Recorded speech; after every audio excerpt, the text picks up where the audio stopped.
गुब्बारे लगाना, ठाकुर जी के जन्मदिन पर कुछ मत करना, बस 2 केले के वृक्ष बाहर रख देना घर के, अपने आप ही घर का वातावरण ही बदल जाएगा। ठाकुर जी के उत्सव में व्यवस्थाएं नहीं आती हैं, ठाकुर जी के उत्सव में प्रेम आता है, भाव आता है, उत्साह आता है, और फिर अपना उत्सव मनाने का मन नहीं होता। नंद बाबा के आत्मज उत्पन्न हुए। नंद बाबा ने जाकर के ब्राह्मणों को आमंत्रित किया, ब्राह्मणों ने आकर के स्वस्ति वाचन करके ठाकुर जी का मंगलाशासन किया। वाचयित्वा स्वस्तेनम जात कर्मात्मजस्य वै, जात कर्म संस्कार हुआ ठाकुर जी का, नालच्छेदन संस्कार हुआ। तत्पश्चात सब ब्रजवासी आनंद में भर करके गा रहे हैं, नाच रहे हैं, उत्सव मना रहे हैं। अवाद्यंत विचित्राणि वादत्राणि महोत्सवे कृष्णे विश्वेश्वरे नंते नंदस्य ब्रजमागते। इतना सुंदर वर्णन है कि ब्रजवासी कैसे उत्सव मना रहे हैं। बोले अवाद्यंत विचित्राणि, ऐसे ऐसे वाद्य बज रहे हैं जो विचित्र हैं, और तबला ढोलक नगाड़े ढोल ये सब नहीं बज रहे हैं। बोले विचित्र विचित्र वाद्य बज रहे हैं। तो कैसे विचित्र बाज? बोले थाली बज रही हैं, कांसे बज रहे हैं, कटोरियां बज रही हैं, चम्मच बज रही हैं, थाल के थाल बज रहे हैं। क्यों? उत्सव मनाने के लिए सामग्री चाहिए, तो जो मिलता है वही बजा रहे हैं। सब ब्रजवासी आनंद में भर के नृत्य कर रहे हैं, उत्सव मना रहे हैं। नंद जी के घर लाला भयो है। इतने में ही खबर पहुंच गई महाराज बरसाने में, और श्री बरसाने के वृषभानु बाबा को पता चली कि हमारे मित्र नंद बाबा के लाला भयो है। तो लाला हेवे की बात सुनते ही नंद वृषभानु जी अपने सब बरसाने वासीन के साथ में डलियान में सुंदर सुंदर सामग्री बधाई लेकर के नंद भवन पहुंचे। लेकिन घर में जब बालक होता है तो बधाई के रूप में क्या आता है? घर में जब बालक हो तो बधाई वाले क्या लेके आते हैं? खिलौना लेके आएंगे, टोपी कुर्ता लेके आएंगे, वस्त्र लेकर के आएंगे, झुनझुना लेकर के आएंगे, आदि आदि ये सब सामग्री लेके आएंगे। लेकिन वृषभानु बाबा की डलियाओं पर जब नजर गई तो क्या सामग्री है? बोले गले के हार लेके आए हैं, मणि लेके आए हैं, माणिक लेकर के आए हैं, पावन की जूती लेके आए हैं, सिर की पाग लेकर के आए हैं, और सबसे आगे अपने सिर पर थाल लेकर के कीर्ति मैया, राधा रानी की मैया, वो थाल लेकर के चल रही है। उसमें नारियल रखा है, वस्त्र रखे हैं और टीको रखो है। सामग्री से अनुमान लग गया कि ये बालक उत्पन्न होने पर दी जाने वाली सामग्री नहीं है, तो विवाह पक्का करने वाली सामग्रियां लेकर के जा रहे हैं। नंद बाबा ने जब अटारी से देखा हमारे मित्र भानु बाबा आ रहे हैं, और जब उनके साथ में आ रही सामग्रियों पर दृष्टि डाली, सब ब्रजवासी बोले अरे अरे देखो देखो देखो भानु बाबा को देखो, कहां लेके आए हैं? बोले सोने चांदी हीरे माणिक अरे भैया लाला के काजे खिलौना लेके आने चाहिए, पलना लेके आना चाहिए, वस्त्र लेके आते, टोपी कुर्ता लेके आते, ये तो कहा इतनी सब सामग्री? तो आपस में काना फूसी हो रही है ब्रजवासियों में। बोले कहा, बोले ऐसा तो ना है कहीं नंद बाबा और भानु बाबा ये बचपन के मित्र हैं, अब ये बचपन की मित्रता कहीं संबंध में परिवर्तित तो नहीं हो रही है? कहीं ऐसा तो नहीं है इन दोनों के बीच में संबंध स्थापित है, व्यवहार है? लेकिन आश्चर्य की बात क्या है, संबंध तो तब हो कि नंद बाबा के लाला है, भानु बाबा के, लेकिन भानु बाबा के तो लाली अभी भाई ना है, किशोरी जी का जन्म नहीं हुआ अभी, तो फिर टीको कैसे आ गए? नंद बाबा आए, भानु बाबा को हृदय से लगाओ, आओ आओ आओ भैया, आपके आशीष तो लाला भयो है।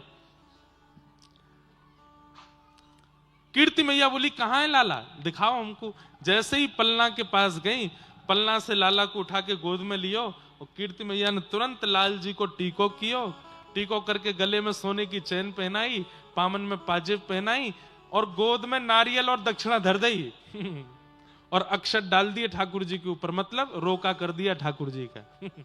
कितने दिन के ठाकुर जी हैं? 2 दिना के। 2 दिना के दुल्हा बने हैं ठाकुर जी। कभी सुना 2 दिना के बालक का रोका हो गया हो? अब रोका बोलते हैं कई जगह पे, कई जगह उसको टीका बोलते हैं, कई जगह क्या बोलते हैं, पक्की बोल देते, पक्की हो गई। अब नंद बाबा संकोच में दूर खड़े होकर देख तो रहे, जैसे ही भानु बाबा गले मिल गए, अरे अब तो आप हमारे समधी है गए, गले लगो। नंद बाबा बोले जय हो भैया, समधी जी की जय हो, लेकिन भैया एक संकोच है नेक में, मैं थोड़ा बोल दूं। बोले हाँ बोलो। बोले आपने लाला को टीको कर दियो, आपने लाला को संबंध पक्को कर दियो। बोले तो ये बात तो हमारी पहले ही है गई, हम दोनों मित्र की अगर एक के भी लाला भयो तो वो दूसरे को जमाई बनेगो, तो हमने आपके लाला भयो, हमने वो को टीको कर दियो, अभी हमारो जमाई बनेगो। बोले वो सब बात भी ठीक है, पर दुल्हन कहां है?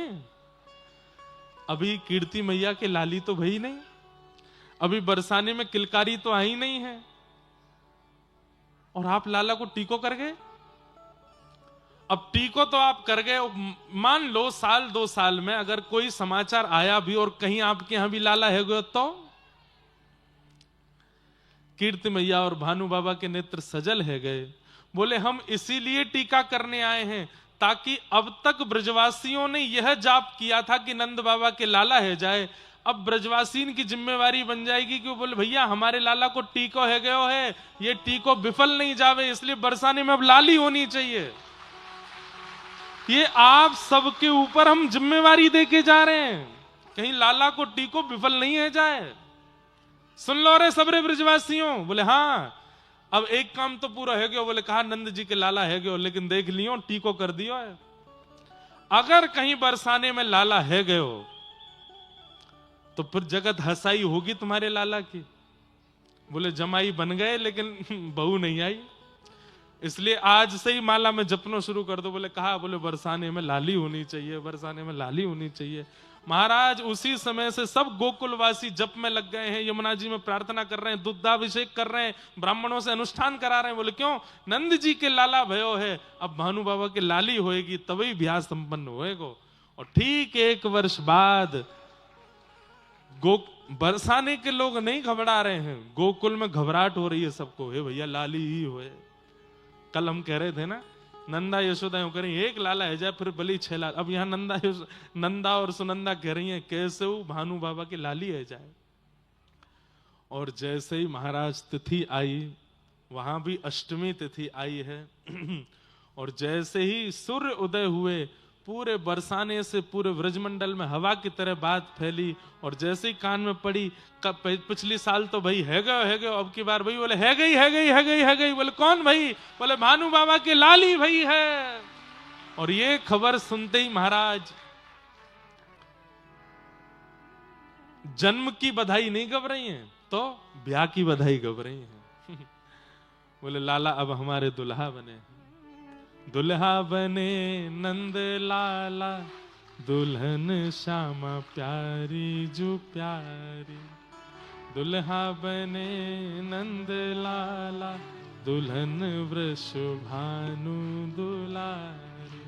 आहा, यहां से नंद बाबा लाला को लेकर के गए हैं और वहां भानु बाबा के भवन में गए। 2 दिना की लाली, और 2 दिना की लाली की बगल में जैसे ही लाला को सुवायो है, युगल को देख करके महाराज सब बरसाने वासी, नंदगाम वासी, ब्रजवासी सब आनंद करने लगे, सब उत्सव मनाने लगे, युगल की बलैया लेने लगे। और अविचल राखें यह जोड़ी अविचल रहे वृंदावन। ऐसे हमारे व्रज के भाव हैं, ये व्रज की कथाएं हैं। तो श्री ठाकुर जी का विवाह, ठाकुर जी का प्राकट्य हुआ, ब्रजमंडल में उत्सव मन रहा था। इतने में ही एक राक्षसी का आगमन हुआ जिसका नाम है पूतना। पूत माने पवित्र, ना माने जो नहीं है, उसको पूतना कहते हैं। और जिसको पूत यानी कि बालक प्रिय नहीं है, उसको भी पूतना कहते हैं। बंधुओं, संसार में बालक किसी को अप्रिय लगते हो ऐसा हो नहीं सकता। बालक सबको प्रिय लगते हैं, लेकिन बालक भी जिसको बिल्कुल प्रिय नहीं लगते, बालकों को देख के जिसको बिल्कुल ये लगता है भाई इनको दूर रखो मुझसे, मुझे नहीं देखे जाते, कहीं ना कहीं ये भैया ये पूतना वाला दोष है। अगर किसी को बालकों के प्रति भी प्रीति नहीं है, बालकों के छोटे बालकों के गाल देख करके, उनकी चाल देख करके, उनके गदमदरा से हाथ देख करके, उनकी किलकारी और उनकी नटखट लीलाएं देख करके, अरे हम कह रहे हैं रुदन देख करके भी जिसके चित्त में करुणा नहीं आती, वो इस बात को प्रमाणित मान ले कि उसको ठाकुर जी नहीं मिल सकते। जो अत्यंत कोमल सुकोमल बालक को देख करके भी प्रियता चित्त में ना ला सके, वो ठाकुर जी को देख के कैसे प्रियता ले आएगा? इसलिए बालकों के प्रति जो ये प्रीति चित्त में उत्पन्न होती है ना, उनके प्रति लाड़ उत्पन्न होता है, उनको गोद में लेने की इच्छा होती है, इस बात का प्रमाण है कि आपके अंदर वात्सल्य है और इस वात्सल्य के भाव से भगवत प्राप्ति संभव है। बालकों के प्रति प्रीति, सबको आता है प्रेम। हाँ, वो बात अलग है, कई लोग खिलाने नहीं आते बालक, तो वो डर के मारे नहीं लेते कि भाई हमसे कहीं गिर नहीं जाए, पर प्रेम तो सबके चित्त में आता है। पर पूतना कौन है जिसको छोटे बालक भी प्रिय नहीं लगते? वो पूतना। पूतना, पूतना का आगमन हुआ है तो राक्षसी, है तो कुरूपणी, है तो उसका शरीर बड़ा विचित्र भयावह, लेकिन आज गोकुल में अत्यंत सुंदरी बनकर के आई है। अपनी राक्षसी विद्या का प्रयोग करके सुंदर नेत्र, सुंदर नासिका, सुंदर ओष्ठ, सुंदर केश, सुंदर हाथ, सुंदर पैर और सुंदर वस्त्र आभूषण पहन करके आई कि उसको देख करके सब मोहित हो गए। अभी इसका मैं बहुत सारे भाव आपको बताऊंगा, आप लोग ध्यान से सुनिएगा। है तो राक्षसी, पर बन के कौन आ रही है? लक्ष्मी। ऐसे लोगों से ठाकुर जी दूरी बना लेते हैं जो हैं कुछ और बनते कुछ, और ऐसे लोगों को भी पूतना कहते हैं जो हैं कुछ पर बनते कुछ और हैं। है तो महाकामी, है तो महाक्रोधी, है तो महालोभी, है तो महा ईर्ष्यालु, लेकिन जब सबके सन्मुख प्रकट होने की बात आती है तो परम दीन बन जाते हैं। परम दैन्यता, परम सरलता, परम दया, दया का केवल आडंबर मात्र करते हैं। ठाकुर जी को वो प्रिय नहीं लगते। ठाकुर जी उसको फिर पूतना कह के ही बुलाते हैं, अरे पूतना। और पूतना को स्त्री, वैसे तो शब्द तो स्त्रीलिंग है, लेकिन जरूरी नहीं कि स्त्रियां ही हों, पुरुष भी पूतना होते हैं। पूत का मतलब पवित्र नहीं, वो पूतना। जिसके आचार विचार और व्यवहार शुद्ध नहीं है, पवित्र नहीं है, वो पूतना है। तो पूतना अत्यंत सुंदरी बनकर के आई। जैसे ही गोकुल में आगमन हुआ, सब पूतना को देख के मोहित हो गए। अरे अरे देखो देखो कितनी सुंदर। हमारी कटनी वाली कथा में एक अद्भुतता देखी है आपने? बीच बीच में बड़े वाले शंख बजते हैं। आप लोग यदि सामान्य शंख बजाओगे, दक्षिणावर्ती शंख बजाओगे या और बढ़िया शंख बजाओगे, इतने स्वर नहीं आएंगे। पर देखो, हर चीज को सकारात्मक रूप से स्वीकार करो। अब भले ही जा कोई यंत्र ही रहा है, लेकिन उसका स्वर ऐसा लगता है कि मानो जैसे बीच बीच में कथा में शंखनाद हो रहा हो। और कभी ऊंचे स्वर में होता है, कभी धीमे स्वर में होता है, कभी मझले स्वर में होता है। तो देखो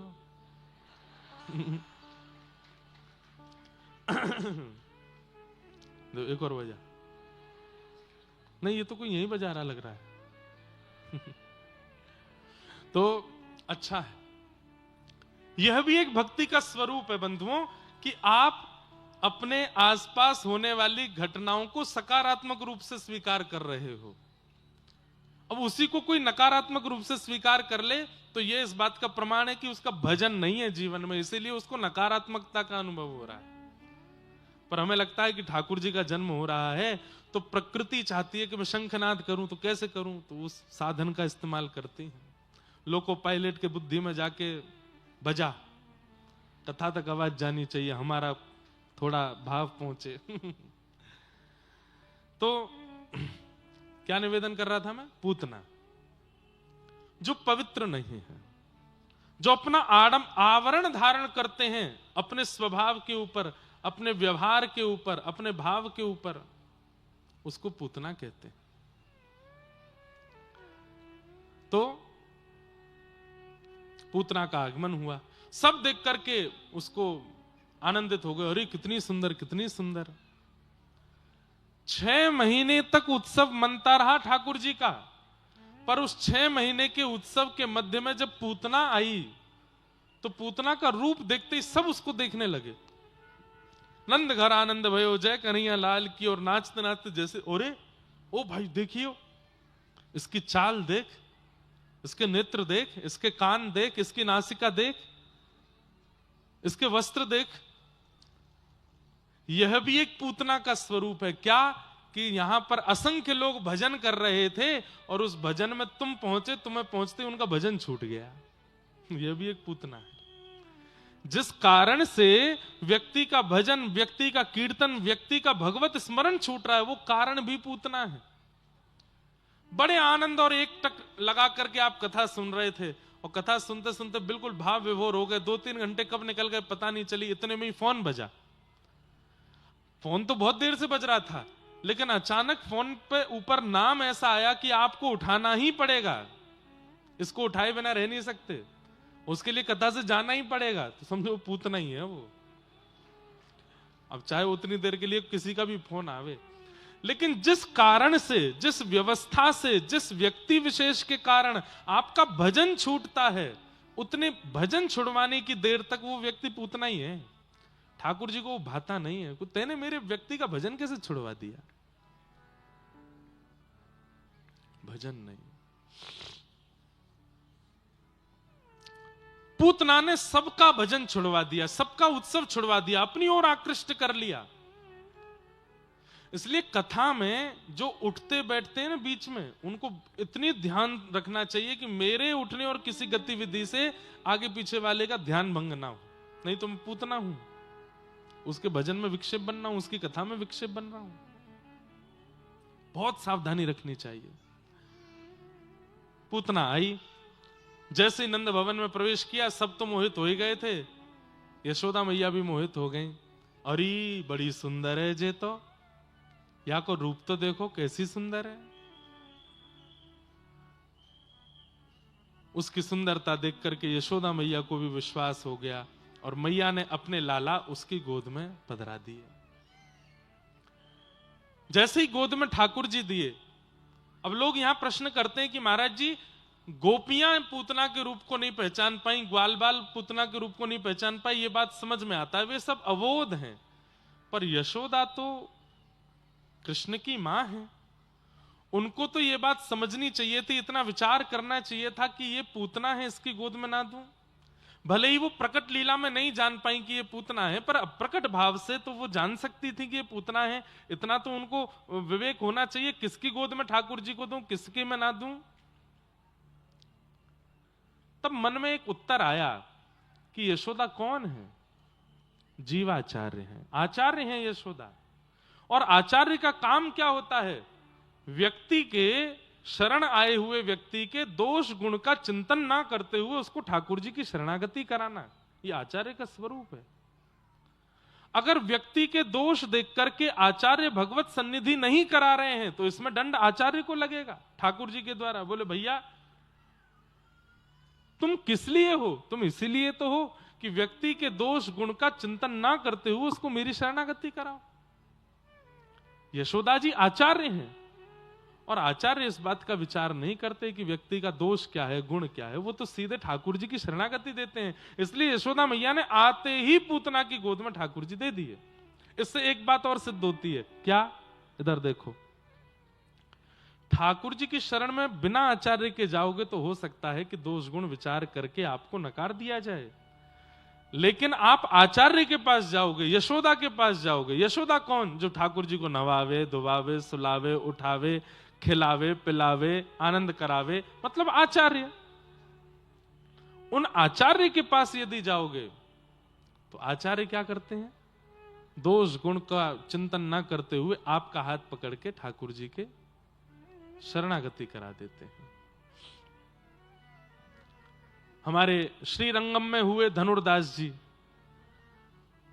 धनुर्दास जी अपनी पत्नी से इतना प्रेम करते थे कि पत्नी जब चलती थी तो धनुर्दास जी छत्र लेके उल्टा चलते थे।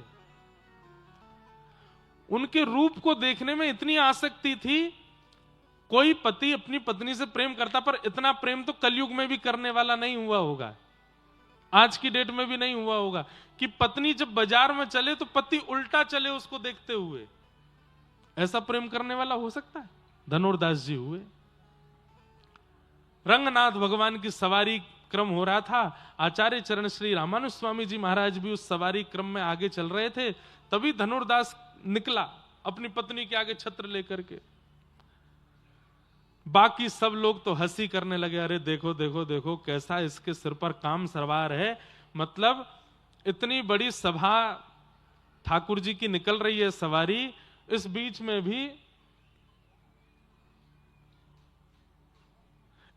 में भी अपनी पत्नी के ऊपर छत्र लेके चल रहा है। लेकिन ऐसा विचार करने की क्षमता जीव मानवों की होती है, ठाकुर जी की नहीं, आचार्यों की नहीं। तो जैसे ही रंगनाथ प्रभु की सवारी निकली, धनुर्दास अपनी पत्नी के आगे छत्र लेकर के निकला, तो बाकी सब जितने पंडित जी आदि सब थे, सब हंसने लगे, बोले देखो कैसा व्यक्ति है, इसको इतना विचार नहीं है कि ठाकुर जी की सवारी निकल रही है, मैं छत्र लेके ना चलूं। लेकिन रामानुज स्वामी जी की दृष्टि क्या हुई कि इसमें दर्शन का लोभ तो है, पर वह लोभ गलत जगह लगा है। इसमें दर्शन की आधुनिकता तो है, दर्शन की क्षमता तो है, परंतु वो संसार के प्रति है। यदि ठाकुर जी के प्रति हो जाए तो अपनी दर्शन की विधा से भगवत प्राप्ति कर लेगा। इसको दर्शन का चाव है। और स्वामी जी ने कृपा करके अपने शिष्यों को भेजा, बोले धनुर्दास को बुला के लाओ। तो पहले ही सब लोग आश्चर्य, बोले धनुर्दास जैसा कामी व्यक्ति, उसको आचार्य चरण अपनी शरणागति क्यों दे रहे हैं? बोले बुला के लाओ। धनुर्दास जी आए, बोले कहिए आचार्य चरण, आपने मुझे याद किया। बोले हमने आज देखा जब सवारी निकल रही थी, तुम अपनी पत्नी के ऊपर छत्र लेके चल रहे थे। क्या करूं स्वामी जी, संसार में उससे खूबसूरत कोई है ही नहीं। मैंने इतना सुंदर मैंने किसी को देखा नहीं, उसके रूप को देखने से मेरा मन भरता नहीं। अभी आपसे मिलने के लिए आया हूं, मुझे बड़ा विरह हो रहा है कि मैं अपनी पत्नी को देख क्यों नहीं पा रहा। आप जल्दी मुझसे चर्चा करके मुझे निवृत्त करें, मैं फिर से जाके उसको देखूंगा। स्वामी जी के मन में आया, बोले इतने दर्शन का चाव यदि ठाकुर जी के प्रति हो जाए तो कितना आनंद आएगा। उन्होंने कहा अगर हमने तुम्हारी पत्नी से सुंदर किसी को दिखा दिया तो धनुर्दास कहता है मैं मान ही नहीं सकता, मेरी पत्नी से सुंदर कोई नहीं होगा संसार में। बोले मैंने अगर दिखा दिया तो बोले मैं वचन देता हूं पत्नी सहित जीवन भर उनकी शरणागति कर लूंगा, यदि मेरे पत्नी से सुंदर कोई और हुआ तो। चलो रंगनाथ प्रभु के सन्मुख लेकर के गए, कपाट के भीतर जाकर के आचार्य चरण ने प्रार्थना की, येनम रक्ष जगन्नाथ, इसकी रक्षा करो। इसके नेत्रों में दर्शन का गुण है, लेकिन संसार के प्रति है। एक बार अपनी छटा दिखा दीजिए, एक बार अपना रूप मनोहर दिखा दीजिए, एक बार अपने मनमोहनी रूप के प्रति इसको आकर्षित कर लीजिए नाथ। अब देखिए ठाकुर जी ऐसे ही किसी को रूप नहीं दिखाते, लेकिन आचार्य की इच्छा हो जाए कि इस पर कृपा करो, तो भली उस व्यक्ति का भजन नहीं है, साधन नहीं है, जप नहीं है, नियम नहीं है, तप नहीं है, लेकिन आचार्य ने चाह लिया कि इसको ठाकुर जी दिखें तो ठाकुर जी दिखेंगे।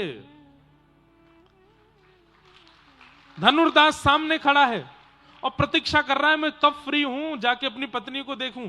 जैसे ही कपाट खोले, शंख चक्र गदा पद्मधारी श्रीमन नारायण शेष नाग पर बैठ गए और जैसे ही अपने रूप लावण्य का दर्शन कराया, कस्तूरी तिलकम ललाट पटले वक्षस्थले कौस्तुभम। कितने श्लोक कहें ठाकुर जी की सुंदरता पे। वरहा पीड़म नटवर वपहु कर्णयो कर्णकारम विभ्रदवासः कनक कपिसं वैजयन्तीं चमालां रंध्रान वेणो अधर सुधया पूरयन् गोप वृंदै वृंदारण्यम स्वपदरमणम प्राविशद गीत कीर्ति। उस नील सरोरुह रूप का जब दर्शन किया धनुर्दास ने, नेत्रों से अश्रुओं की धार बह रही है, पलक झपकना भूल गया, घुटने पर बैठ गया, हाँ नाथ कहकर के हाथ जोड़ करके केवल रूप माधुरी का दर्शन करता रहा। थोड़ी देर बाद स्वामी जी आए और कहे धनुर्दास कैसे हैं? क्या वर्णन करूं इस रूप का, क्या अनुभव बताऊं इस रूप का। बोले चलो जाओ अपने घर पत्नी को देखो। बोले अब इच्छा नहीं है, अब तो बस एक ही इच्छा। बोले क्या? ऐसे ही देखत रहूं मैं जन्म सफल कर मानूं।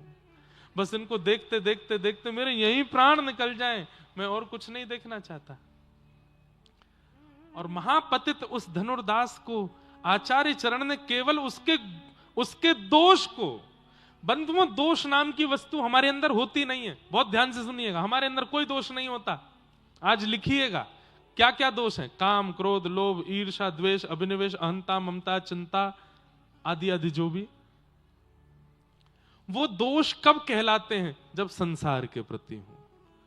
और वही गुण यदि ठाकुर जी के प्रति हो जाए तो वो भक्ति कहलाएगा, वही भक्ति बन जाएगा। बस आचार्य यही करते हैं कि दोष को संसार के प्रति जो है उसको ठाकुर जी के प्रति कर देते हैं, वही भक्ति बन जाता है। किसी के अंदर क्रोध है, अब वो क्रोध संसार पे ही करता रहता है, लेकिन ठाकुर जी की भक्ति करते करते कई बार क्रोध ठाकुर जी के प्रति भी हो जाता है। पूरे दिन थाड़े रहते हो, 24 घंटा खाते रहते हो, सोते रहते हो, कुछ करते धरते नहीं है, बस ऐसे ही खड़े रहते हैं। ऐसे क्रोध करने वाले भक्तों पर भी कृपा की है ठाकुर जी ने। केवट की नाव में बैठ गए राम जी, जैसे ही केवट चली, नाव चली, किनारे पहुंचने से पहले ही केवट वापस घुमा लेता है, फिर गंगा जी में ले आता है, फिर वापस लेकर के किनारे पर जाता है। जैसे ही किनारा आने वाला होता फिर लेके बीच में आ जाता है। लक्ष्मण जी बोले, हे क्या कर रहे हो ये तुम? इतनी देर हो गई, बीच भंवर में हमको डुला रहे हो। केवट बोला, नाव किसकी? वो तुम्हारी। पतवार किसकी? वो तुम्हारी। तो मेरी इच्छा, जब मन करेगा लेके जाऊंगा, बैठे रहो चुपचाप। सबने समझा लिया, नहीं माना, वो प्रतीक्षा कर रहा था ये राम जी बोले कुछ। अंत में राम जी बोले, भैया बहुत देर हो गई, हमको पहुंचा दो। केवट ने तुरंत पतवार रख के बोली, बस 5 बार में हार गए और खुद जो 84 लाख बार हमको घुमाते हो, तब एक बार भी दया नहीं आती आपको। कभी छिपकली बनाते हो, कभी चेंटी बनाते हो, कभी चेंटा बनाते हो, कभी कबूतर बनाते हो, कभी मगरमच्छ बनाते हो, मछली बनाते हो। 84 लाख में हमको इतनी बार घुमाते हो। हम भी तो कहते नाथ एक बार अपने वैकुंठ के द्वार पे लगा दो हम पे, तब तो बड़ी आपको दया नहीं आती। यहां 4 बार में हार गए। क्रोध, थोड़ी लड़ाई झगड़ा वाली भक्ति भी होती। अब यही संसार में करो तो ये क्या बन जाएगा? ये विषाद बन जाएगा। लेकिन वही केवट जब ठाकुर जी के प्रति उस भाव को कर रहा है तो वो भक्ति बन गया। गजराज तारो तेने आवने को, जावने को, खावने पकावने को मीराबाई तारी है। नरसी मेहता को तारो वही वार सवारने को, वेदन सुनावने को जय देव तारो है। हे ठाकुर जी, एक कवि कह रहे हैं ठाकुर जी से कि आप बड़े स्वार्थी हो। बोले क्यों? गजराज तारो, आपने गजेंद्र को क्यों तारा? बोले आपने सोचा इसको तार देंगे, बढ़िया वैकुंठ में एक सवारी खड़ी रहेगी हाथी की, जब कभी मन होगा तो इस पर चढ़ के घूमेंगे। गजराज तारो तेने आवने को, जावने को। मीराबाई को क्यों तारा? बोले वैकुंठ के रसोईया बढ़िया भोजन नहीं बना रहे, मारवाड़ की लाली लेके आओ। तो आपने मीराबाई तार दी, अब बढ़िया बना बना के खवाती है। नरसी मेहता को तारो वहीवार सवारने को। इतने लोग दान पुण्य हुंडियां भर भर के जाते हैं, एक अकाउंटेंट भी तो होना चाहिए वैकुंठ में, इसलिए नरसी मेहता तार दिए। वेदन सुनावने को जयदेव तारो है। ये सब आपने इसलिए तारे क्योंकि इनमें कोई ना कोई गुण था, उनसे इनका आपका कोई काम बन रहा था।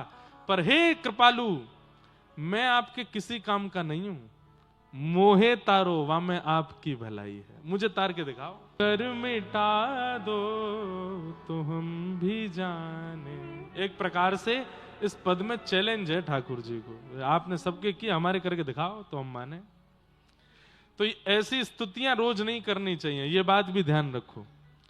ठाकुर जी को रोज चैलेंज नहीं देना चाहिए। ऐसे ही हमारे हनुमान जी का बजरंग बाण, उसमें हनुमान जी को शपथ दी जाती है राम जी की, वो भी रोज नहीं करना चाहिए।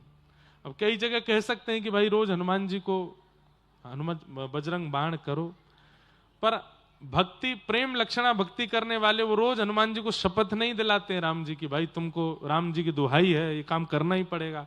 अरे वो बेचारे भजन में लगे, काय को उनको छेड़ रहे हो? हाँ, आपकी भक्ति निष्काम है तो आप तो खूब करो, उसमें कोई दिक्कत नहीं, पर हनुमान जी को सौगंध दे करके और ऐसे नहीं कहना चाहिए कि आप हमारा ये काम बनवाओ। साल में एक आध बार ऐसी स्तुति गानी चाहिए। हमने शायद 3-4 साल बाद ये पद गाया होगा आज कथा में, इतने साल से गाया ही नहीं। क्यों? ठाकुर जी को ज्यादा चैलेंज मत करो भाई। नगर का सबसे बड़ा सेठ हो ना, उसको ज्यादा छेड़ना नहीं चाहिए। कहीं बहुत जोर से किसी दिन चिढ़ गए तो फिर भैया वो काम बनवा भी देंगे, फिर तुमको ऐसा बिगाड़ेंगे याद रखोगे जीवन भर। इसलिए ठाकुर जी को ज्यादा छेड़ो नहीं, पर कभी कभी छेड़ो भी। नेक नेक ऐसे ही कह दिया करो, बोले सबको तारा आपने, क्या फायदा, हम तो बैठे हैं अभी भी, हम तो तारे नहीं आपने। पूतना आ गई, यशोदा मैया ने गोद में ठाकुर जी दे दिए। आहा, तस्मिन् स्तनं दुर्जर वीर मुल्वणम घोरांकमादाय शिशोर्दवादथ गाढ़ं कराभ्यां भगवान् प्रपीड्यतत् प्राणैशमं रोष समन्वितोऽपिवत्। जैसे ही भगवान के मुखमंडल में पयोधर प्रदान किया है, भगवान ने थोड़ी देर तक तो उसके विष को पिया, रस तत्वों को पिया, और अंत में ठाकुर जी जैसे ही गाढ़म कराभ्याम भगवान प्रपीड्यतत् प्राणै शमम रोष समन्वितो पिबत, ठाकुर जी ने जैसे ही उसके प्राण निकालने प्रारंभ किए, व्याकुल हो गई पूतना, घबरा गई, पसीना पसीना हो गई, सारा उसका जो स्वरूप था वो कुरूप होने लगा, विशाल विकराल रूप धारण कर लिया। अरे बालक छोड़, सामुंच मुंचाल मिति प्रभाषणी, ठाकुर जी को पकड़ करके दूर करने लगी, लेकिन ठाकुर जी ने ऐसे जोर से उसके पयोधर को पकड़ा है, छोड़ ही नहीं रहे हैं। हमारे पूज्य पिताजी कहते हैं कि पूतना ने कहा बालक छोड़, बालक छोड़, अरे लाला छोड़। तो 6 दिन आके ठाकुर जी बोल पड़े, मौसी जी हम पे पकड़ो ही आवे, छोड़ो ना आवे। और या तो आसानी तो कोई को पकड़ेंगे नहीं, और एक बार जो पकड़ में आ गए हो वह को छोड़ेंगे नहीं। तो अब आप पकड़ में आए गई हो हमारे, अब तो ठिकाने लगा के ही छोड़ेंगे आपको। पूतना के प्राण पी लिए महाराज। विशाल विकराल पूतना का स्वरूप नंद भवन के पीछे जाकर के गिरा और पूतना का वध हुआ। बोलो पूतना मर्दन भगवान की। हमारे पूज्य नाना जी पंडित श्री कृष्णलाल शास्त्री जी वो व्रज साहित्य के कई आधुनिक भाव बताते थे, तो इस विषय में वो एक भाव कहते थे,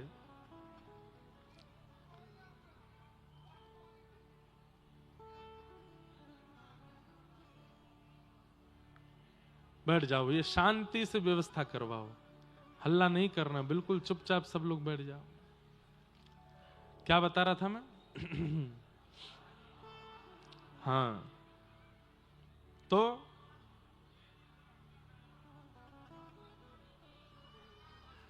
धीरे धीरे भैया बिना हल्ला किए सब लोग आगे खिसक जाओ, नेक नेक आगे आ जाओ, बीच वाले पीछे वाले जहां कहीं भी जगह दो, थोड़ी लोग बागाओं को बैठने के लिए थोड़ा स्थान मिल जाए। अरे भैया हल्ला नहीं, धीमे धीमे, बिल्कुल धीमे। भैया हमारो इतनो महंगो माइक फेल है गयो आज कटनी में। इतने महंगे माइक पे हम चिल्ला धीरे धीरे बोलते हैं तो आवाज हमारी इतनी तेज नहीं भाई, कटनी के पानी में ताकत बहुत है। तो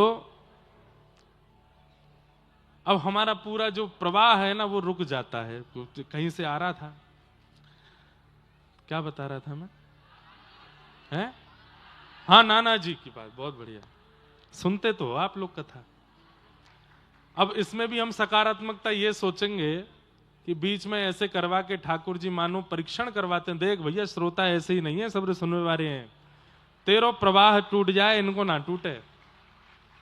तो आपके प्रवाह का अनुमान करवाने के लिए ठाकुर जी ऐसे करवाते हैं। तो हमारे नाना जी बताते, बुरे लाला ये पूतना की लीला, अब जैसे कई लोग ऐसा मान लेते हैं ना कि ठाकुर जी की पूरी लीला राक्षसों के वध के लिए ही है ना, पूतना तो माध्यम बनी है। ठाकुर जी ने यहां पर भी एक लीला की है। कैसी लीला?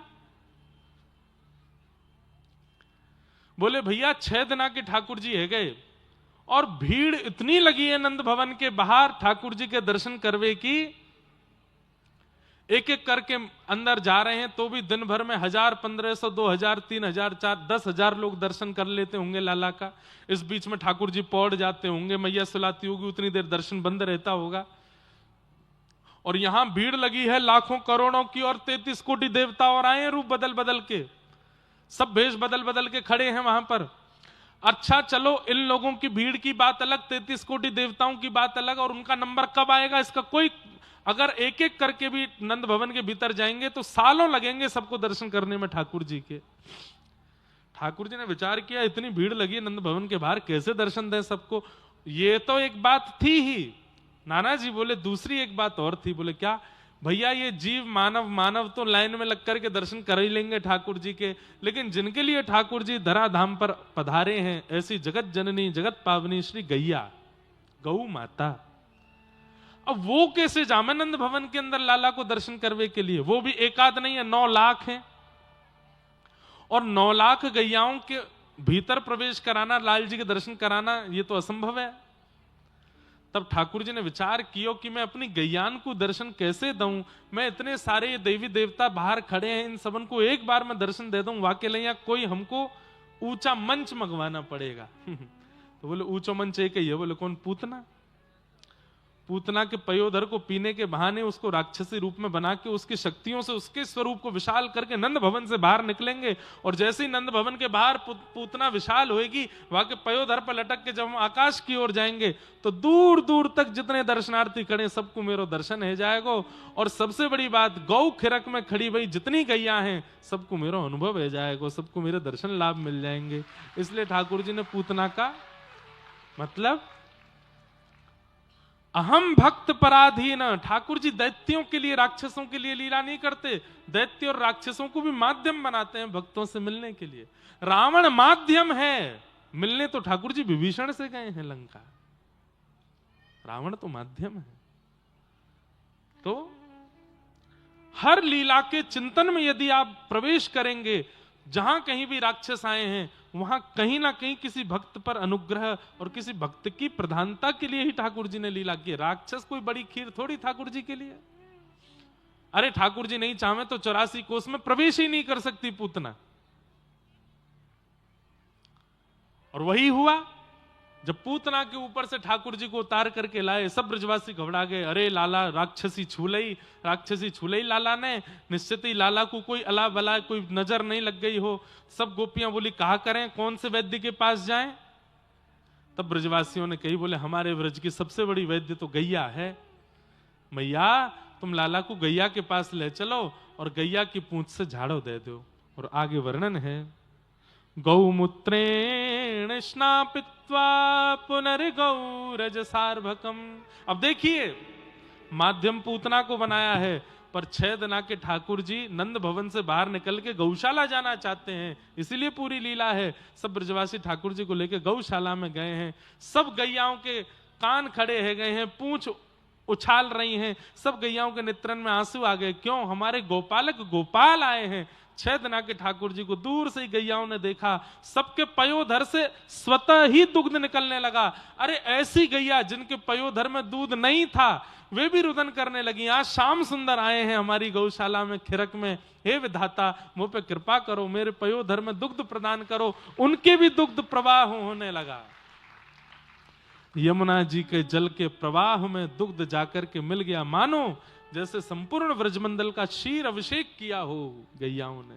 ठाकुर जी आए, गौमूत्र से स्नान कराया, पुनर्गौरज सार्भकम, गौरज को 12 अंगों पे लगाया और गौ पुच्छ से ठाकुर जी को झाड़ा। एक बात हमारी सुनिएगा बंधु, बहुत साइंटिफिक बात बता रहे हैं आपको। 5 वर्ष तक के बालक को नित्य गौशाला लेकर के जाइए और गौरज उसके माथे से लगाओ, गौ पूंछ से उसको झाड़ा दो। और विशेष रूप से बालक को यदि कोई गंभीर रोग हो तो निश्चित ही गौशाला लेकर के जाओ। उससे क्या होता है, हम आप सब लोगों के तन में बनने वाले ऐसे कितने विषैले रोग हैं जिनकी जड़ी बूटियां जंगल में होती हैं, जिनकी जड़ी बूटियां जंगल में होती हैं, जिसको हम नहीं खा सकते, वो कशैली होती हैं, विषैली होती हैं। लेकिन गौ जैसे ही आप गौ पुच्छ को पकड़ के बालक के ऊपर फेरते हैं तो गौ अपनी पूंछ से अनुभव कर लेती है कि इस बालक को रोग क्या है। और गैया फिर जब गौचारण करने के लिए जाती है तो वो उसी रोग की स्पेसिफिक जो जड़ी बूटी होती है उसको खा के आती है। और खा करके जब आती है दुग्ध देती है, या पुच्छ से जब झाड़ा दिलाती है, या गौरज उस बालक के स्पर्श में आता है, तो कहीं ना कहीं अंदरूनी रूप से वही जड़ी बूटी बालक तक पहुंच जाती है और उसका वह रोग निवृत्त हो जाता है। लेकिन आजकल हम लोग इन बातों पर भरोसा करते नहीं हैं। श्री ठाकुर जी इतने सुंदर क्यों हैं? ठाकुर जी इतने आकर्षक क्यों हैं? ठाकुर जी इतने हिष्टपुष्ट बलवान क्यों हैं? आज तक ठाकुर जी को कोई की नजर वजर अला बला, इतने बड़े बड़े विपत्तियां वृंदावन में आई। अब ये विषय तो एक है कि वो भगवान है, पर दूसरा विषय ये भी तो है कि वो पूर्ण मानव लीला कर रहे हैं, फिर भी कोई बाल बाका क्यों नहीं कर पाया? क्योंकि नित्य यशोदा मैया गौ पुच्छ से लाला को झाड़ा लगाती है, गौ रज माथे से लगाती है। हम लोग ये बात जिस दिन मान लेंगे कि गैया जीव नहीं है, गैया कोई जानवर नहीं है, गैया साक्षात वैद्य है, गैया साक्षात श्री ठाकुर जी की प्रियसी है, और उस दिन से गैया का अनुभव और गैया का सेवा करना प्रारंभ कर दें, कितना अनुभव आपको अपने जीवन में होने लगेगा कि पवित्र हो रहा है। गौ पूजन करो। विशेष रूप से 5-6 वर्ष तक के बालक जब तक नहीं हो जाए, नित्य हफ्ता में एक बार तो गौशाला उनको लेके जाओ, गौ सेवा उनसे कराओ, गौ स्पर्श कराओ, और गौ पुच्छ से झाड़ा और गैया के खुर के नीचे से रज लेकर के बालक को लगाओ नित्य। नजर किसको कहते हैं बंधु? कभी मां की नजर क्यों नहीं लगती बालक को? बालक इतना सुंदर है, मां की नजर क्यों नहीं लगती? क्योंकि उसके चित्त में वात्सल्य है। नजर उनकी लगती है जिनके चित्त में प्रेम नहीं होता, जिनके चित्त में वात्सल्य नहीं होता, जिनके चित्त में ईर्ष्या होती है, जिनके चित्त में विषाद होता है। वो जब अपनी कशैले नेत्रों से देखते हैं तो नजर लग जाती है। मां की नजर कभी नहीं लगती बालक को, दूसरों की नजर लगती है। पर नित्य गौ संरक्षण करने वाले और गौ आशीष में जाने वाले बच्चों को नजर नहीं लगती। क्यों? गैया रक्षा करती है उनकी। तो ऐसे ठाकुर जी को लेकर के मैया गौशाला गई और वहां जाकर के गौ पुच्छ से झाड़ा लगाया। धीरे धीरे ठाकुर जी अब 3 महीना के भये, और 3 महीना के हेते ही ब्रजमंडल में सक्टासुर का आगमन हो गया। आहा, 3 महीना के लाला भये सक्टासुर का वध ठाकुर जी ने किया। कैसे वध किया? 3 महीना के ठाकुर जी ने पहली बार करवट बदली, और जैसी करवट बदली महाराज पूरे ब्रजमंडल में उत्सव मनाया गया। बधाई हो, बधाई हो। काय बात की बधाई? बोले नंद जी के लाला ने करवट लियो है। तो बोले भैया इतनी सी बात पे बधाई क्यों है रही है? बोले ब्रजवासी जन प्रतीक्षा कर रहे हैं, अभी करवट लइए, कछु दिना बाद बैठवे लग जाएगो, कछु दिना बाद बोलवे लग जाएगो, फिर चलवे लग जाएगो, और फिर जैसे ही नंद भवन से बाहर निकलेगो, फिर हम अपने घरन में खूब सुंदर सुंदर मक्खन निकालेंगे, खूब सुंदर सुंदर उत्सव करेंगे, लाला को बुलाए करेंगे, वह बहाने हमारे घर आएगो, हमारी गोद में बैठेगो, हमारी गोद में खेलेगो। उसकी प्रतीक्षा में ब्रजवासी उत्सव मना रहे हैं। सबको यूं लग रही है जल्दी लाला बड़ो होए और बोलनो चलनो फिरनो सीख जाए तो नेक हम पे कृपा करे। इसलिए प्रथम करवट उत्सव खूब धूमधाम से मनाया गया।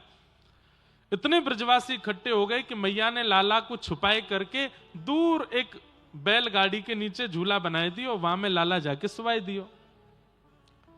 इतने में ही एक सक्टासुर नाम का दैत्य आया। जैसे ही बैलगाड़ी के ऊपर आके बैठा, मैया तो चली गई। ठाकुर जी ने मन में विचार कियो कि आ गयो मामा को दूत आयो है दूसरो, अब याकू भी मजो चका में। सोई ठाकुर जी ने अपनो एक पाम लंबो कियो और जोर से तक के मारो, बैलगाड़ी 3 बार आकाश में पलट गई और सक्टासुर का वध हो गया। उसका वध किया। जोर की बैलगाड़ी की गिरने की आवाज हुई तो सब ब्रजवासी दौड़े, जाकर के देखा मटकियां फूटी हुई हैं, दूध बिखरा पड़ा है और दूध के बीच में छोटे से लाला पड़े हैं, और दूर एक सकट के नीचे दबा हुआ सक्टासुर पड़ा है। यशोदा मैया ने आकर के तुरंत अपनो लाला गोद में उठायो। कैसे गिर गई बैलगाड़ी? इतनी बड़ी बैलगाड़ी मेरे लाला पे कैसे गिर गई?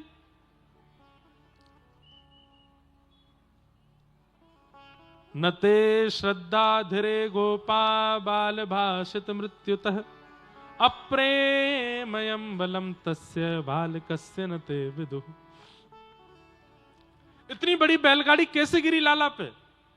तो छोटे छोटे बालक वहां खेल रहे थे, उनमें से एक बालक ने आए कि कही, बोले मैया मैं बताऊं कैसे गिरी? बोले हाँ बता। तेरो मैया लाला है ना ये छोटो सो? बोले हाँ। या ने अपनो एक पाम लंबो कियो मैया, और इतना लंबो कियो, इतना लंबो कियो, इतना लंबो कियो, लंबो करके पीछे करके जैसे ही मारी आने सोई बैलगाड़ी 3 बार आकाश में यूं घूम के धम्म ते नीचे गिर गई मैया। मैंने देखी अपनी आंखन ते। मैया बोली यहां पे आ। जैसे गए वहां में एक दियो मैया ने, शर्म ना आवे? नेक्स्ट मेरो लाला आज पहली बार करवट लिए यूं कह रहा इतना लंबो पाम कियो याने, वो पाम ते गिर दी बैलगाड़ी। बालक गाल पे हाथ धर के बोलो मैया तेरी सौगंध खा के कह रहा हूं, मैंने देखी अपनी आंखन से। मैया बोली दोबारा आ यहां पे, सौगंध और खा रहा हूं मेरी। शुकाचार्य जी मुस्कुराते हुए कहते हैं परीक्षित अप्रेमयम बलम तस्य बालकस्य न ते विदुः। बालक तो सच बोल रहे हैं, लेकिन इतना प्रेम यशोदा मैया लाला से करती है कि उसके ऐश्वर्य को स्वीकार नहीं कर पा रही है। मेरा बालक ऐश्वर्यवान है, मेरा बालक बलवान है, ये मां का प्रेम स्वीकार नहीं करने देता। अरे महाराज, बालक कोई विचित्र कार्य कर दे जो कोई नहीं कर पाया, वो बालक करके आ जाए तो मां को बहुत देर तक आश्चर्य होता है, ये तेने कियो? मौत हो तो आवे ना, तो केस कर आयो तू। हमारी माता जी, हम जब कथा सुनाते हैं, खूब सारे लोग जब कथा सुन लेते हैं तो कभी कभी जाते हैं, हमारी माता जी कहती अरे तू ही करे कथा? मैंने हाँ मैया हम ही करें। लगे तो है ना। मैंने क्यों? तो पे मौत हो तो आवे ना, तू चलनो फिरनो बोलनो सब हमने सिखाया, तू कथा कैसे करने लगो? मैंने मैया अब इसमें मेरी क्या गलती? हमारी दादी, हमारी पूज्य दादी माँ, तो एक बार वो कथा में आई, पिताजी की मैं छोटा सा था, हजारों की तादाद में भीड़ बैठी, तो हमने अपनी दादी से पूछा, बिल्कुल ठेठ ब्रजवासी गांव की, हमने की दादी कितनी बढ़िया कथा करते हैं ना पिताजी। तो हमारी दादी बोली पतो ना कहा किड़विड़ किड़विड़ सी करतो रे, वो तो समझ में ही ना आवे। जन कहा बोलतो रे, मेरे तो पल्ले ही ना पड़े। तो मां का वात्सल्य कैसा होता है, मां का प्रेम कैसा होता है कि वो अपने बालक की आधुनिकता को स्वीकार नहीं कर पाती है। यशोदा मैया में प्रेम का ऐसा पारावार है कि ठाकुर जी के द्वारा की गई अद्भुत लीला भी मैया को स्वीकार नहीं होती। और यही प्रेम कहलाता है, जहां पर आपके प्रेमी की आधुनिकता आपका चित्त नहीं देखता है। जहां पर आधुनिकता देख करके प्रेम हो रहा हो, समझो प्रेम नहीं। एक बात कह दूं कान पकड़ के सॉरी बोलते हुए, बुरा नहीं मानना आप लोग। हम लोग अपने कुल देवता, इष्ट देवी, कुल देवी, गुरु, सबके प्रभाव देख करके उनका भजन करते हैं। सबकी शक्तियों का ज्यादा प्रदर्शन, अरे ये कुल देवता तो ये करने से ये काम कर देते हैं, ये करने से ये काम कर देते हैं, ये प्रेम नहीं है। जहां पर शक्तियों का चिंतन किया जाता है वहां प्रेम नष्ट हो जाता है। शक्तियों का, हमारे सब लोग इधर देखो, ध्यान से कथा सुनो। ब्रह्मांड में सब जगह सबकी शक्तियों का प्रदर्शन किया जाता है, सिवाय हमारी व्रजेश्वरी श्री राधा रानी की शक्ति का प्रदर्शन नहीं। केवल और केवल उनके स्वभाव की चर्चा की जाती है, उनके केवल स्वभाव की बातें की जाती हैं। वो शक्तिशाली हैं ऐसा नहीं कहते, वो शक्तिमान हैं ऐसा नहीं कहते, और कह भी देते हैं तो फिर तुरंत उसको गौड़ कर लिया जाता है, तुरंत उसको भीतर विराजमान कर लिया जाता है। तो अपने इष्ट, अपने प्रेमी, अपने दैव के शक्ति का चिंतन नहीं, उनके स्वभाव का चिंतन करो, स्वभाव का अनुभव करो। स्वभाव का चिंतन आवश्यक है।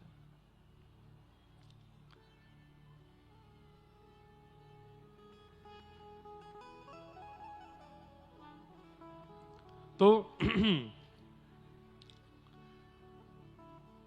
अप्रेमयम बलम तस्य बालकस्य न ते विदुः। यशोदा मैया लाला के प्रभाव को स्वीकार नहीं कर रही, और प्रभाव स्वीकार जहां हो वहां प्रेम नहीं है। स्वभाव का स्वीकारीकरण प्रेम का द्योतक होता है। आपको अगर अनुभव करना है कि आपसे कितने लोग प्रेम करते हैं, तो कुछ दिन के लिए अपने प्रभाव से दूर चले जाओ। आप कहोगे महाराज जी प्रभाव ही नहीं, अरे कमा के घर को तो दे रहे हो, कुछ दिन के लिए देना बंद कर दो, कमाई छोड़ दो, कुछ दिन के लिए घर पे ही बैठ जाओ। बोले अब हम आज के बाद कुछ कमाएंगे धमाएंगे नहीं, घर पे ही रहेंगे 15-20 दिन। फूली फूली रोटियां जो पहले मिलती थी, अब वो बिना फूली ही मिलनी प्रारंभ हो जाएंगी। कुछ दिन बाद ये उनकी ताली बजी हैं जिनका अनुभव है। कुछ दिन बाद गरम गरम दाल जिससे महाराज धुआं उठ रहा था, वो अब सामान्य मिलने लग जाएगी। और कुछ दिन बाद तो ऐसा ही हो जाएगा, रोटी है नहीं, ब्रेड ही खा लो। अब क्या करें, करते धरते तो कुछ हो नहीं, पड़े रहते हो पूरे दिन घर में, और क्या करोगे आप। तो श्रीधाम वृंदावन से हमारे श्री हित राधिका शरण जी महाराज पधारे हैं। बहुत बहुत आपको प्रणाम, बहुत बहुत आपको वंदन। सब कटनी वासियों की ओर से आपको प्रणाम, स्वागत, अभिनंदन। तो क्या निवेदन कर रहा था मैं? कुछ दिन प्रभाव से विलग जाकर के देख लीजिए, और कितने आपके हैं आपको पता चल जाएगा। आपके अपने ही आपको छोड़ने। एक पद है, गा दूं? ऊधो जब टेढ़े दिन आवे, ऊधो जब टेढ़े दिन आवे, ऊधो जब टेढ़े। सुनिए मत, गाइए हमारे साथ। अच्छा, कईयों के टेढ़े दिन आके चले गए, और जिनके नहीं आए हैं वो भी गाओ, क्योंकि आने वाले हैं। आप कहोगे हमारे डरा रहे हो, डरा नहीं रहे हैं, संसार चक्र है भैया। या तो कोई टेढ़े दिनों से निकल करके आया है, और कोई टेढ़े दिनों में चल रहा है, और कोई टेढ़े दिन में पहुंचने वाला है। तीनों के लिए है ये पद, सूरदास जी का पद है। ऊधो जब टेढ़े दिन आवे, ऊधो जब टेढ़े दिन आवे, हाँ ऊधो जब टेढ़े दिन आवे,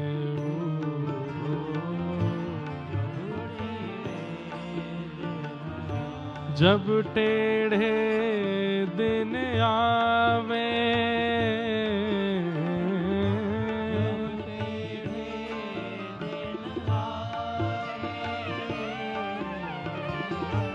जब टेढ़े दिन आवे,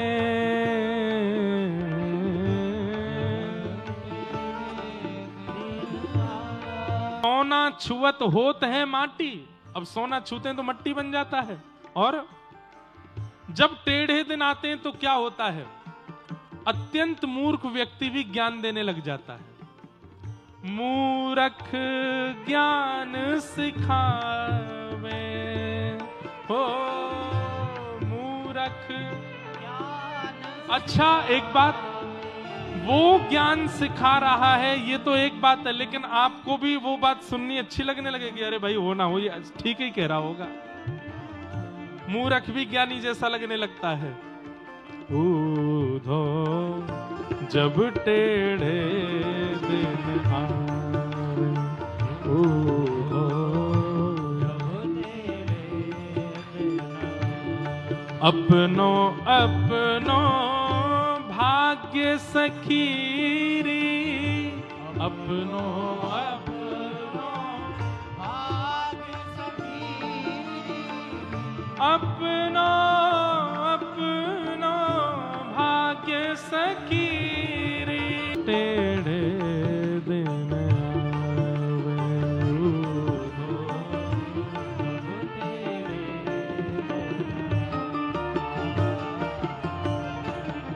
तो जब टेढ़े दिन आते हैं तो सब ऐसा ही होने लगता है। क्या क्या होता है? बोले इष्ट मित्र मुख हूं नहीं बोले, देखत नैन चुरावे, सोना छुअत होत है माटी, जब मूर्ख ज्ञान सिखावे। एक बार कबीरदास जी के यहाँ प्रभु श्री राम शंकर जी को, हनुमान जी को, सबको लेकर के पहुंचे।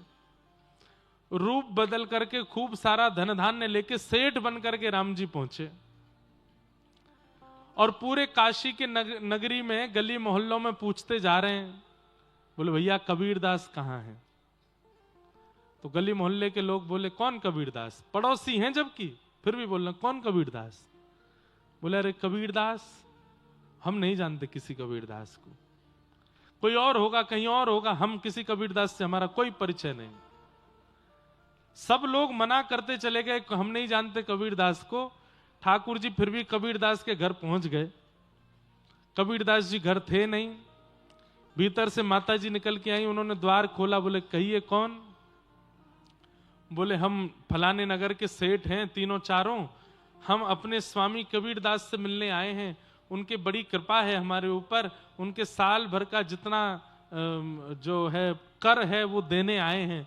बैलगाड़ियों से कपड़े हटाए तो सोने चांदी हीरे जवाहरातों से भरी हुई बैलगाड़ियां। नगर के जितने लोग मना कर रहे थे हम कबीरदास को नहीं जानते, सब खिड़की से झांक तो रहे थे कि ये सेठ साहूकार कबीरदास का पता क्यों पूछ रहे हैं। सबने मना किया कि हम कबीरदास को नहीं जानते। तब ठाकुर जी ने कहा अरे हम कबीरदास के घर आए हैं, ये सब दक्षिणा उसको देने आए हैं, सारा उसका कर देने आए हैं। मां बोली मेरे कबीर के इतने पैसे नहीं होंगे। अरे वो तो कपड़े भी उतने ही बुनता है जिससे कल सुबह की रोटी बन जाए, उससे ज्यादा की अगर उसको आमदनी हो जाती है तो वो दान कर देता है, इतना कर उसका नहीं हो सकता, कोई और कबीरदास होगा। ठाकुर जी बोले भैया आपका ही पुत्र कबीरदास है। बोले आपके पास क्या प्रमाण है? बोले हम उस कबीरदास की खोज कर रहे हैं जो रामानंदाचार्य जी का शिष्य है। मां बोली वो तो मेरा बेटा ही है फिर तो। बोले हाँ तो ये सारा धन उन्हीं का ही है। इतना सुनते ही गली मोहल्ले नगर के लोग आके बोले हम भी जानते तो हैं। अच्छा इन कबीरदास की पूछ रहे थे क्या आप? ये तो हमारे संबंधी हैं, हमारे संग बचपन में बैठ के भोजन करते थे, हमारे संग कंचा खेलते थे। अरे जब इनके यहाँ कुछ ऐसी जरूरत थी मुझे दादा बोलते हैं, मुझे काका बोलते हैं, प्रेम से मेरे यहाँ कभी कभी दूध पीने आ जाते हैं। सबके संबंध निकल के आ गए। जैसे ही पता चला कि सोना चांदी सब कबीरदास के लिए आया है। कबीरदास जी घर छोड़ के कहीं चले गए थे। ठाकुर जी बोले भैया ढूंढवाओ उनको। तो सारे गली मोहल्ले के लोग जिन पर 2 मिनट बात करने का समय नहीं था, अपने घर परिवार के कामों को छोड़ के कबीरदास को ढूंढने निकल गए। क्यों? संपत्ति आई है कबीर के पास। संसार तो ऐसा है भैया, जब इस संसार को दिखता है कि आपके पास कुछ है और आप कुछ हो तो आपकी जय जयकार है, आपकी वाहवाही है। लेकिन आपके टेढ़े दिन आते हैं और सब जब छूटने लगता है तो ये टेढ़े दिन भी आने चाहिए। क्यों? इनसे पता चलता है कि अपना कौन है और पराया कौन है, इससे स्पष्ट होता है। सोना छुअत होत है माटी। टेढ़े दिन जिसके आते हैं भैया, वो बनी बनाई चीज पे भी हाथ धर देता है तो वो खराब हो जाती है। और मूर्ख ज्ञान सिखावे, मूर्ख भी ज्ञान दे के चला जाता है, अरे भैया ऐसा है, और आपको उसमें भी लगता है भैया चलो कोई तो बता रहा है। लेकिन सूरदास जी कहते हैं अपना अपना भाग्य सखीरी। क्रिकेट में बैट्समैन जब आउट हो जाता है ना तो पिच को दोष देगा, पिच पे बहुत बॉल उछल रही थी, मेरे बैट में आज दिया नहीं था, आज मुझे पसीना बहुत आ रहे थे, मुझे गर्मी बहुत लग रही थी, मैंने पानी नहीं पिया था, मैं भोजन करके चला गया था, आदि आदि जो भी बात। लेकिन भैया स्वीकार करो अपना अपना भाग्य सकीरी, काको दोष लगावे, सूरदास विधि ना के आगे, एक टिक नहीं पावे। ये वैसे पद पता है कब का है? जब ठाकुर जी व्रत छोड़ के चले गए उस समय गोपियां उद्धव जी से कहती, उद्धव ये तो हमारे टेढ़े देने लाला चलोगे हो, या हमारे तेरे जैसो मूर्ख भी आके हमको ज्ञान दे रहे हो और हम बाकू भी सुनने टेढ़े देने। अद्भुत प्रसंग है उद्धव गोपी संवाद। वृष्णि नाम प्रवरो मंत्री कृष्णस्य दयित सखा शिष्यो बृहस्पतिर साक्षात। उस उद्धव को गोपियां कहती है मूर्ख, हमको ज्ञान देने आया है। प्रेम। तो हम कहां चल रहे थे कि प्रेम में ऐश्वर्य देख लिया गया हो और तब प्रीति हो रही हो, वो प्रेम नहीं है, वो स्वार्थ है। यशोदा मैया लाला के ऐश्वर्य को स्वीकार नहीं कर रही हैं। धीरे धीरे ठाकुर जी 1 बरस के हो गए और 1 बरस के ठाकुर जी के 2 दांत निकल के आए हैं महाराज। अब ठाकुर जी के जैसे 2 दांत निकल के आए तो ठाकुर जी के मन में आई, कैसे बताऊं सबन को मेरे दांत निकल आए, बोलना भी आता नहीं है। तो बगल में दाऊ दादा बैठे थे, दाऊ दादा का हाथ पकड़ के पहले तो खेलते रहे और खेलते खेलते मुंह के पास ले जाके जोर से काट गए। और जैसे ही ठाकुर जी ने अपने 2 दतुइयां गाड़ी बलराम जी के हाथ में, दाऊ दादा जोर से चिल्ला, मैया मैया मैया, लाला खागो, लाला खागो, लाला खागो। यशोदा मैया दौड़ी दौड़ी आई, ये दाऊ काई को हल्ला करे, ए लाला के ऐसे कोमल से मसूड़े हैं, अभी अभी दांत तो निकले ना है, खाऊ जावे को तो लगेगी है ना। अरे नहीं मैया, मोटे मोटे आंसू निकल आए दाऊ, तो देखो लाला खागो। मैया ने जैसे हाथ देखे तो 2 दांत गड़ रहे थे भीतर। मैया बोली, है लाला, होठ ऊपर करियो। ठाकुर जी होठ ऊपर करके दिखाए तो 2 दांत दिखे। मैया बोली, अरे ढोल बजाओ, नगाड़े बजाओ, अबीर गुलाल उड़ाओ। बोले काई को? बोले लाला के दांत निकल आए हैं। दाऊ दादा बोले, भली चलाई, मोए खागो, मेरे लग गई, यहां ढोल बज रहे हैं। अब तो महाराज भीड़ लगी ब्रजवासियों की, क्यों? लाला ने हमारी उंगली खा के दिखा दे। कैसे खावे? ठाकुर जी सबको काट काट के दिखा रहे हैं। और जहां ठाकुर जी अपने दांत गाड़ देते हैं, लोग बाग उसी स्थान को ऐसे प्रणाम करते हैं, अरे नंद जी के लाला ने खायो, अरे देख मैं खागो। जैसे वोट देने वाला व्यक्ति अपनी उंगली दिखाता है सबको, देखो वोट हो गया। ऐसे ठाकुर जी सबको काट रहे हैं।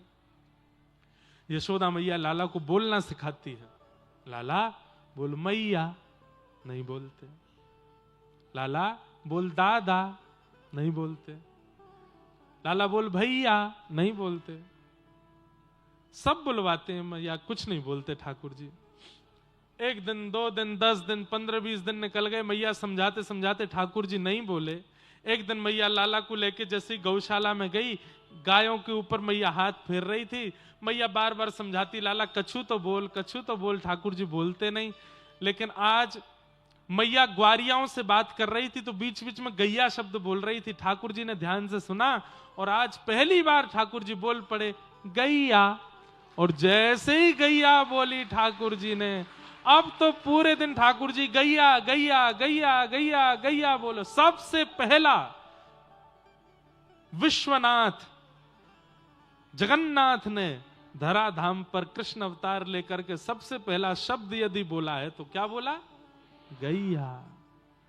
गैया नाम उच्चारण किया। अब तो मैया गोद में लेकर के डोल रही है, यहां ते वहां सबको, अरे मेरो लाला बोलन लगो।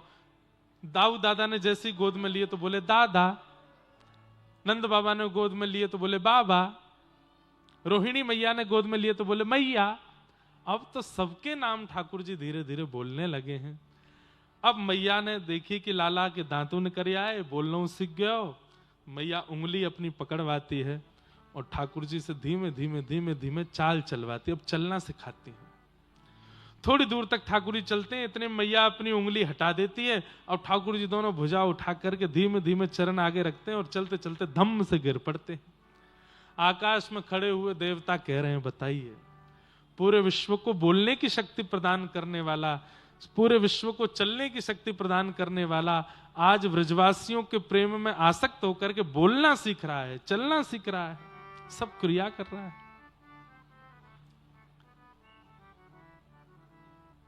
वाह। होवे सो आए सो, होवे सो चटक मटक सो ठाकुर, तीनों लोकन हूँ मैं ना।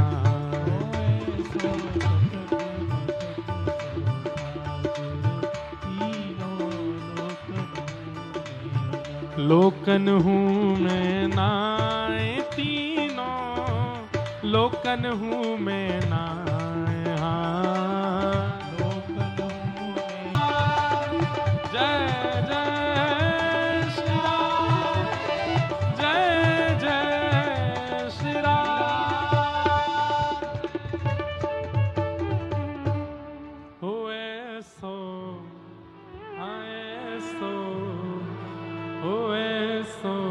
मटक मटक सो ठाकुर, तीनों लोकन में ना आए सो।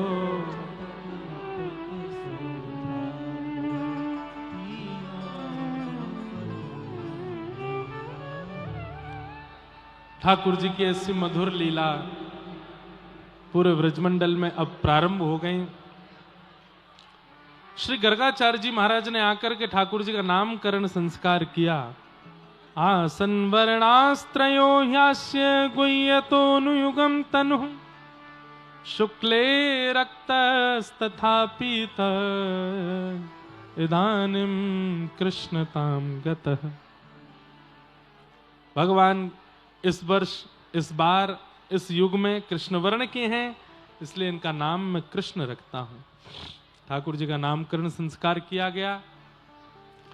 बड़े भैया का नाम अयम ही रोहिणी पुत्रो रमयन सुहृदो गुणैः, अख्यास्यते राम इति बलाधिक्यात् बलम विदु।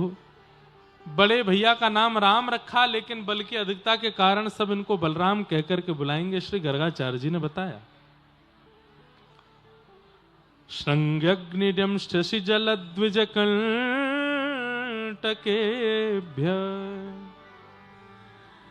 लीला क्रीड़ा परावति चलौ स्वशतो निषेधुं, ग्रह्याणि कर्तुमपि यत्र न तज्जनन्यो, शोकातयापतुरलं मनसो नवस्थामु। भगवान के ऊधमों का वर्णन कर रहे हैं श्री शुकाचार्य जी। श्रृंग्यग्निड्यं शशि जलद्विजकंटकेभ्य, गैयाओं के सींग पे चढ़ जाते हैं ठाकुर जी। बैठी भाई गैया के सींग पे ऐसे चढ़ जाते हैं जैसे मानो ये कोई झूला है। और गैया भी जानती है कि बैठे बैठे ठाकुर जी, बैठी भाई गैया के पास जब ठाकुर जी आमे तो गैया को भी पता हो कि मुझको झूला मान के आ रहे हैं। ठाकुर जी जैसे सींग पकड़े जोर से, सोई गैया खड़ी है जाए, ठाकुर जी के पाम नीचे लटक जाएं, फिर गैया से ठाकुर जी कहे अब चल झूला मुंह को झूला, तो गैया गोल गोल घूमे, ठाकुर जी के सींग पकड़ के डोले। लेकिन 2, 4, 5, 10 दिन बाद गैया के मन में आई, रोज आमे मेरे सींग से लटक जाएं और मैं इनको झुला के बड़े आनंद से छोड़ दूं, पर प्रेम में तो थोड़ी छेड़ाखानी की जाती है। गैया बोली मैं कैसे छेड़ूं इनको। तो आज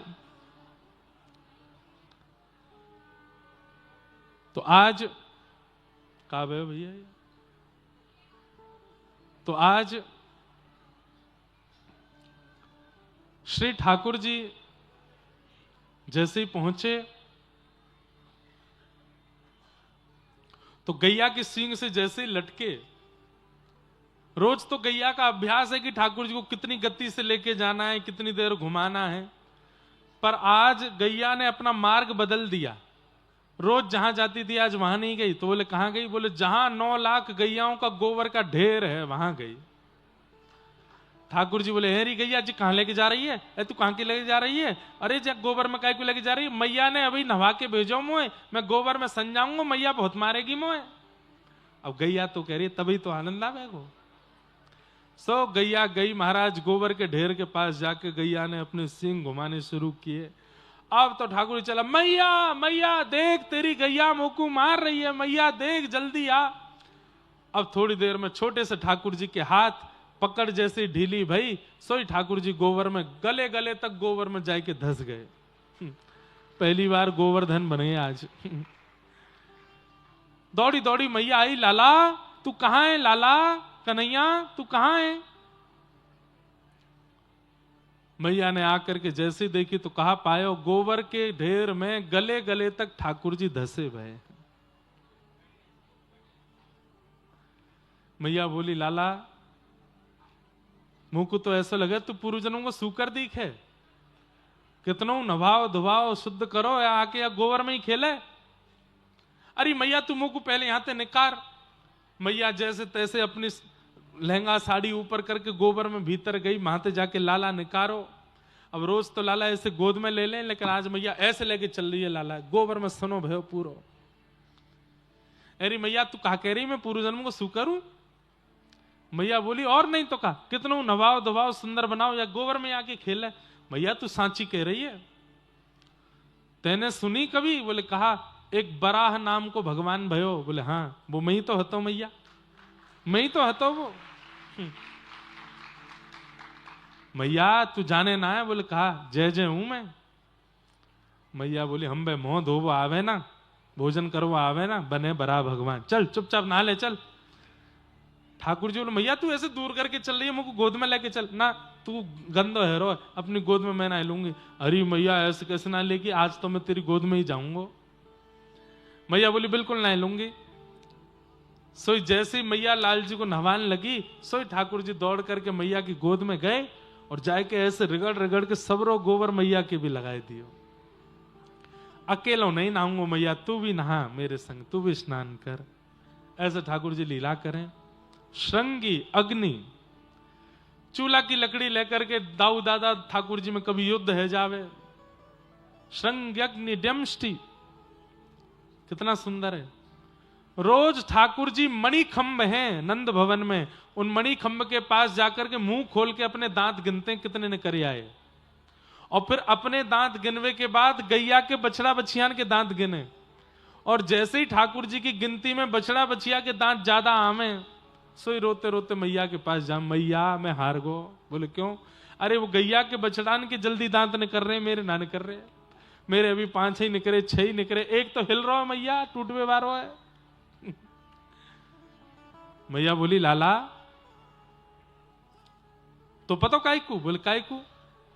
गैया को बछड़ा रोज दूध पीवे और तू रोज मक्खन खावे। अब मक्खन चीकनो होवे, जैसे ही मक्खन खावे सो तेरे दांत चीकने है के रिपट के भीतर चले जाएं पेट में, और गैयान के दांत जो है बछड़ान के वो ठहरे रहे, दूध पिए कर। सो ठाकुर जी अब दूध पीने लगे। अब दूध पीवे और दूध पीते ही जाके मणि में अपने दांत देखें निकर आए कि नहीं। मैया जी तो निकर ही नहीं रहे। बोले ऐसे ना लाला, धीरे धीरे निकलेंगे। एक दिन दाऊ दादा सुबह सुबह स्नान करके अपनी लंबी चौड़ी चोटी और पूरी चोटी को ऐसे कर रहे थे दाऊ दादा। ठाकुर जी ने जैसी देखी चोटी, सो ठाकुर जी अपनी चोटी बिलाने लगे कितनी बड़ी है, और अपनी नापवे के बाद फिर दाऊ दादा की नाप के आए तो फिर रोने लगे। बोले क्यों? दाऊ दादा की बड़ी, मेरी छोटी क्यों है? मैया बोली लाला तू दूध पियो कर। सो अब ठाकुर जी ऐसे शिखा पकड़ के वहां को खींचते भाई दूध पी में कि ये चौड़ी हो जाएगी, निकर आवेगी बाहर। कबहू बढ़ेगी चोटी मैया मेरी, कबहू बढ़ेगी किते बेर मोहे दूध पिवत भये, किते बेर ये अजहू है छोटी, ये अजहू है छोटी मैया, कबहू बढ़ेगी चोटी मैया। ऐसी मधुर मधुर लीला ठाकुर जी कर रहे हैं। एक दिन अच्छा, ठाकुर जी का नित्य नियम है रात में जब प्रसादी नंद बाबा पाते हैं तो उनकी गोद में बैठ के ही पाते हैं ठाकुर जी। नंद बाबा की गोद में बैठ करके ठाकुर जी प्रसाद पाते हैं। प्रसाद पाते कम है, खेलते ज्यादा है, उछालते ज्यादा है। कभी खीर लेकर के दाऊ दादा की दाढ़ी से लगा देंगे, नंद बाबा की दाढ़ी से लगा देंगे। कभी कढ़ी लेकर के पूरे मुंह पे लगा देंगे, बोले बढ़िया चंदन लगा दूं अपने बाबा के। कभी कछु करें, कभी कछु करें, पूरे शान दें नंद बाबा को। और जा चीज को खावे को मन है जाए वाकू झटते उठा के खा जाए। नंद बाबा को स्वभाव है रोज हरी मिर्च खावे। लेकिन जब से लाला गोदी में बैठे तो नंद बाबा हरी मिर्च छुपा के रखें, कहीं लाला झपट के खा नहीं जाए याकू, और या खागो तो हैगो कल्याण। सो एक दिन मैया यशोदा जैसी थाली लगा के लाई, हरी मिर्च जैसी दिखी सो नंद बाबा ने तुरंत रोटी के नीचे छिपाई दी, लाला को नहीं दिख जाए। ठाकुर जी ने देख ली। ठाकुर जी मन में बोले अच्छा ये मीठी वाली कोई मिठाई है, मुझे छुपा ली है बाबा ने। मैं हूं नंद जी को लाला नहीं, मैं हूं यशोदा को लाला नहीं, आज यही मिठाई को खाऊंगा मैं। अब यहां नंद बाबा भोजन कर रहे, इतने में ठाकुर जी ने धीमे से हाथ ले जाके झपटो कियो और मिर्च लेके तुरंत कहीं, नंद बाबा जब तक हाथ पकड़ते तब तक तो मुंह में लेके काट के चबाए गए, और जैसे ही चबाई ठाकुर जी ने मिर्च चबाई, सांस रुक गई नंद बाबा के। अरे मेहर, अरे यशोदा, जल्दी पानी लेके आ, जल्दी जल्दी लेके आ, जल्दी मक्खन मिश्री लेके आ। और ठाकुर जी को देखो तो जैसे कई बार बच्चन की सांस नहीं चली जाए, जीभ बाहर, मुंह बाहर, आंखें लाल, पसीना पसीना लाल, ठाकुर जी और बस यो यो कर रहे हैं, यो यो कर रहे हैं। ठाकुर जी के लाला लाला लाला मिर्च लग गई, ले पानी पी, पानी पी। ठाकुर जी तो अपनी जीभ पकड़ के गए, मैया मेरी जीभ पजर गई, मेरी जीभ पजर गई। पजरनो समझे ब्रज भाषा में कहें जलवे से पजरनो। तब से नंद बाबा से ठाकुर जी कहें आपके संग नहीं बैठूंगा। क्यों? कड़वी मिठाई खावे नंद बाबा। श्रृंग्यग्निडम शशि जलद्विजकंटकेभ्य। एक ठाकुर जी का स्वभाव है, कितना सुंदर स्वभाव। रोज ठाकुर जी सवेरे उठ करके बाल भोग करके और फेंटा बांध के नंद भवन से निकल जाएं। अभी मैया ने ठाकुर जी को परकोटा बांध रखो है, या सीमा से आगे नहीं जाएगो, तो आसपास के 4, 5, 10 घरों तक ठाकुर जी थोड़ा घूमे जामे। छोटे से हैं, कितने 3.5 साल के हैं बस।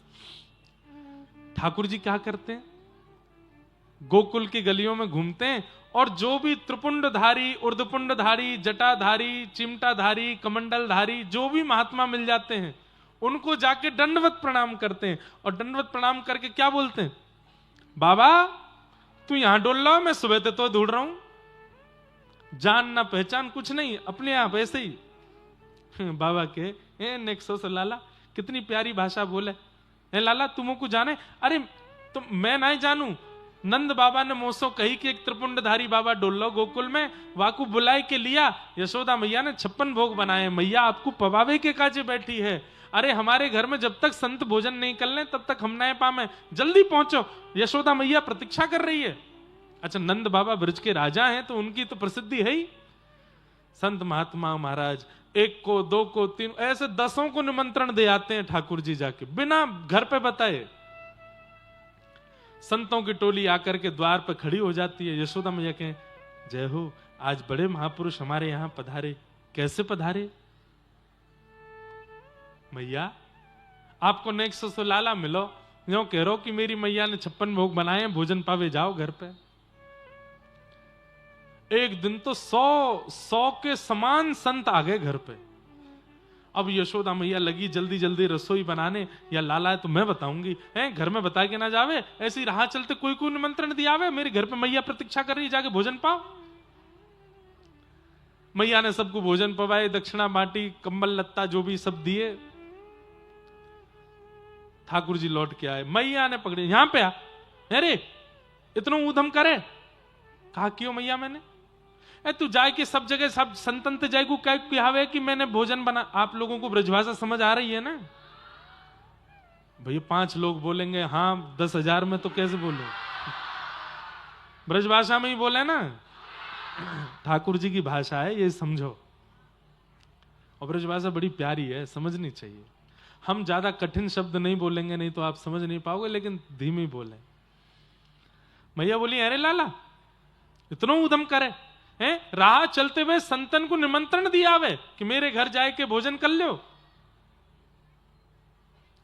आज 200 महात्मा आए हैं, रसोई है कि भंडारो कहा है, और घर पे बता के जावे ना है, काय को करे ऐसे? ठाकुर जी बोले मैया 2 बातें, एक बात है सुन के तो तुम वो गले लगावेगी, और दूसरी बात सुन के तुम वो मारेगी। कौन सी पहली बताऊं? बोले मारवे वाली बता पहले, वरना मारवे वाली बाद में बताऊंगा, पहले गरे वाली बात सुन ले। बोले कहा मैया मैंने परसों ना एक कथा सुनी, पीपल के पेड़ के नीचे एक महात्मा कथा कर रहा हूं, मां मैंने जाए के कहा सुनी। बोले घर में जितनो भी अन्न आवे, वहां में जितनो भी दोष होवे, वो दोष दान करके अन्न ब्राह्मणन को संतन को पवाए करके अन्न शुद्ध है जावे। या हमारे मैया मैंने सोची कि नंद बाबा तो गैया चरावे में व्यस्त है जाएं, यशोदा मैया घर के कामन में, तो मैं क्या करूं, तो अपने घर के अन्न को पवित्र करवाए दूं, संतन को निमंत्रण दियाऊं ताकि तू पवाए के घर को अन्न पवित्र कर दे। अरे मेरो लाला ऐसा सुघड़, इतनो बुद्धिमान, अरे मेरे गोद में 3.5 बरस के ठाकुर जी गोद में लगे, अरे मेरो लाला कितनी अच्छी बात करे। अब मैया दूसरी सुनेगी? मैया बोली दूसरी बता। बोले पहले दूर खड़ा होऊंगा तब बोलूंगा, नहीं तो तुम्हें पकड़ लेगी। मैया बोली जल्दी बता। ठाकुर जी बिल्कुल तैयार मुद्रा में खड़े हुए कि दौड़ जाऊं कह के। मैया बोली दौड़ेगा नहीं? बोले दौड़ूंगा तो सही। मैया सुन तो ले। बोले कहा, मैया जब ते मेरो जन्म भयो है, धीरे धीरे दिन ब दिन मैया तू मोटी होती जा रही है, तो मेरे मन में आयो कि मैया से नेक श्रम करवायो जाए। अरे मेरे काजे तो नेक माखन मिश्री निकाल के छुट्टी कर ले। अरे रोटी बनावेगी, दाल पकवान आदि सब बनावेगी, नेक श्रम करेगी तो नेक पत्री है जाएगी, मेरे ब्याह तक नेक बढ़िया रहेगी, या हमारे संतन ने बुलाए दूं। मैया बोली दारी के तो बताऊं, है तो मोटी लग रही हूं मैं। आगे आगे ठाकुर जी, पीछे पीछे यशोदा मैया, ऐसा उधम मचा में। श्रृंग्यग्निड्यम शशि जलद द्विजकंटकेभ्य। द्विज यानी कि ब्राह्मण संत महात्माओं को घर पे बिन बुलाए निमंत्रण दिए जाते हैं। किस लिए? क्रीड़ा परावति चलो स्वशतो निषिद्धुम।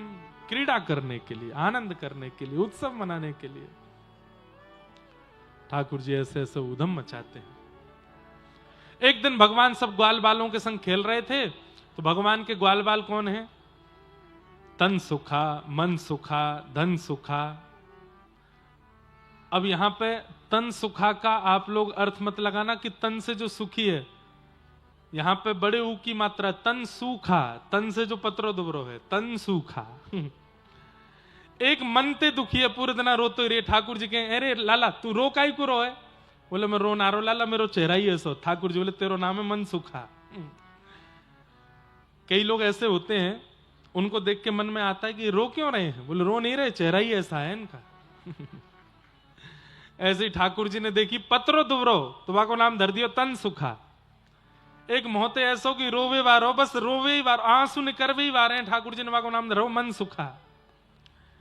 एक बेचारो फटी धोती फटे कपड़ा ने पहन के डोले, जगह जगह बांध तो डोले अपने कपड़ा ने। ठाकुर जी अरे ऐसे कपड़ा का पहने? अब लाला कहा बताऊं, घर में कपड़ा लत्ता ना है, हम तो ऐसे ही हैं। ठाकुर जी नवा को नाम धर दियो धन सुखा। तन सुखा, मन सुखा, धन सुखा। मधुमंगल, श्रीदामा, सुबल तोष, ये सब ठाकुर जी के मित्र हैं। अच्छा, इनकी उम्र कितनी है सबकी? कोई 12 वर्ष को, कोई 15 वर्ष को, एक 18 वर्ष को, एक 17 वर्ष को, सबरे 10 साल से ऊपर के, और ठाकुर जी 3.5 वर्ष के। और पूरे अपनी मित्र मंडली के स्वामी कौन है, अधिपति कौन है, प्रेसिडेंट कौन है? 3.5 वर्ष के ठाकुर जी। 16 वर्ष को तन सुखा भी आके प्रणाम करे, जय हो ठाकुर जी, ठाकुर जी सुखी रहे, सदा तेरो जल्दी ब्याह होए। सदा ऐसे आनंद कर भैया तू। चले लाला? बोले हाँ डोलवे चलेंगे, चल मुंह को गोद में उठा ले। तो उठा के गोद में लेके चले।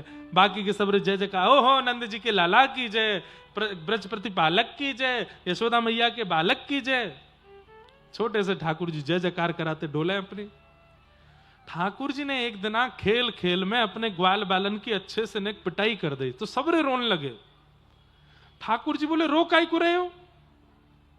अरे खेल में तो नेक हाथापाई है जाए।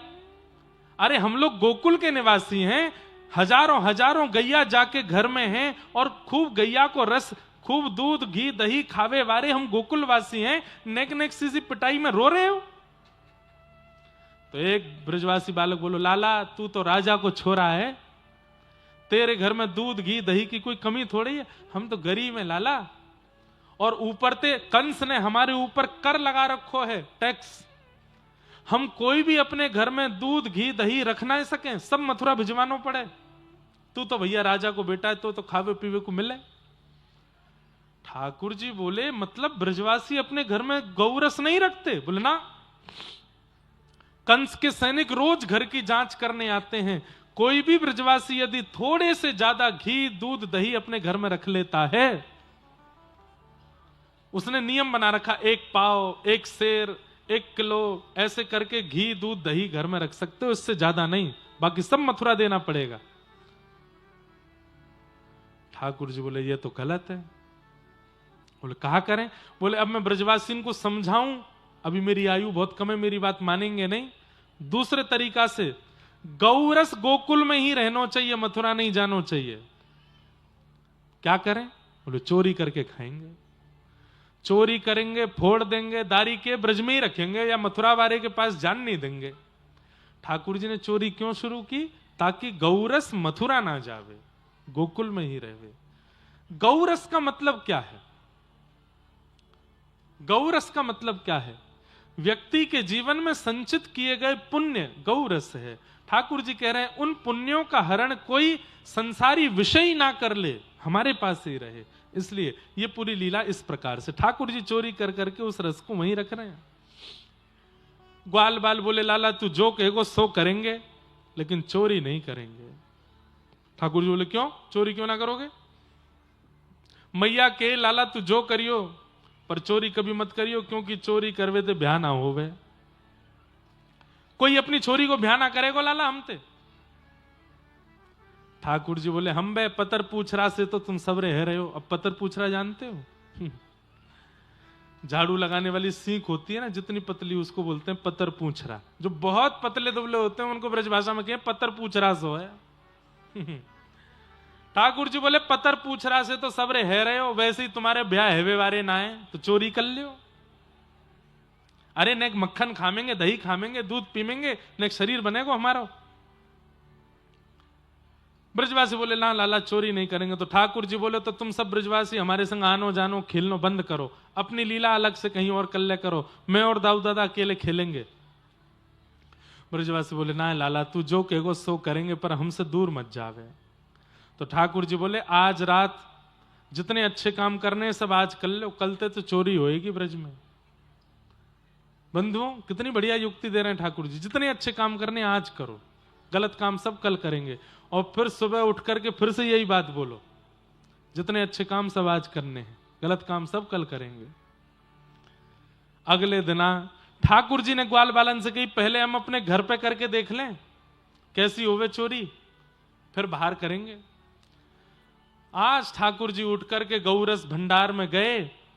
अच्छा, मैया ने लाला के पामन में ऐसे पाजे पहनाइए कि जैसे ही ठाकुर जी उठते हैं छम छम की आवाज से मैया समझ जाती लाला उठ गयो, तुरंत मैया दूध लेके आवे ठाकुर जी को पिलावे।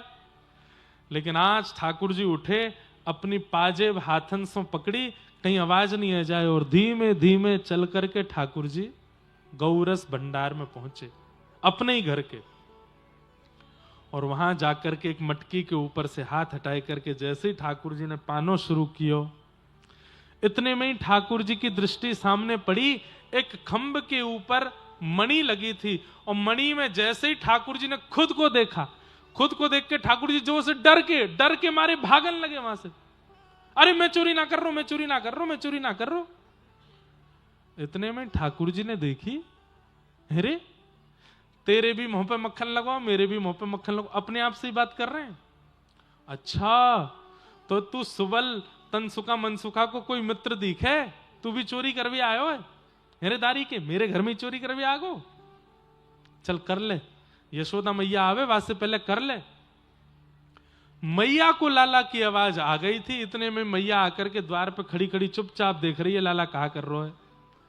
ठाकुर जी अपने प्रतिबिंब से कह रहे हैं कि भैया चोरी कर ले, मैया आवे वासे पहले करके भाग ले आते। इतने में मैया बोली अरे लाला कहा कर रहा है। जैसी देखी मैया आ गई, ठाकुर जी बोले हाँ ना मैया कछु ना, मैं तो यार चोर को पकड़ भी आया हूं, देख हमारे घर में चोर घुसे आयो, मक्खन की चोरी कर रहा है। मैया बोली कहां है चोर? तो अपना ही प्रतिबिंब दिखा करके ठाकुर जी कह रहे हैं ये रो चोर। यशोदा मैया बोली ये चोर है? बोला हाँ। ए बाबड़े से जे चोर ना है, जे तेरो ही प्रतिबिंब है, ये तेरो ही दर्पण को स्वरूप है। ठाकुर जी ने दोबारा देखी, अच्छा मैया जे मैं हूं? बोले हाँ लाला तू है। सो ठाकुर जी अपनी बलैया ले, अरे मैया कितनो मलूक हूं मैं, तेने मुझको बताई चोना मैं इतनो मलूक हूं। अरे मैया कैसे सुंदर मेरे नेत्र हैं, कैसी सुंदर मेरी नासिका है, अरे मेरे भुजा कितनी सुंदर है। मैया ने कान पकड़े, चल धारी के बात बनावे, सांची बता क्या कर रहे हो तू यहाँ पे? चोरी करवे? ना ना मैया तेरी सौगंध, चोरी नहीं करी मैंने। तो क्या कर रहो? ये तेरे हाथन में मक्खन कैसे लगो फिर?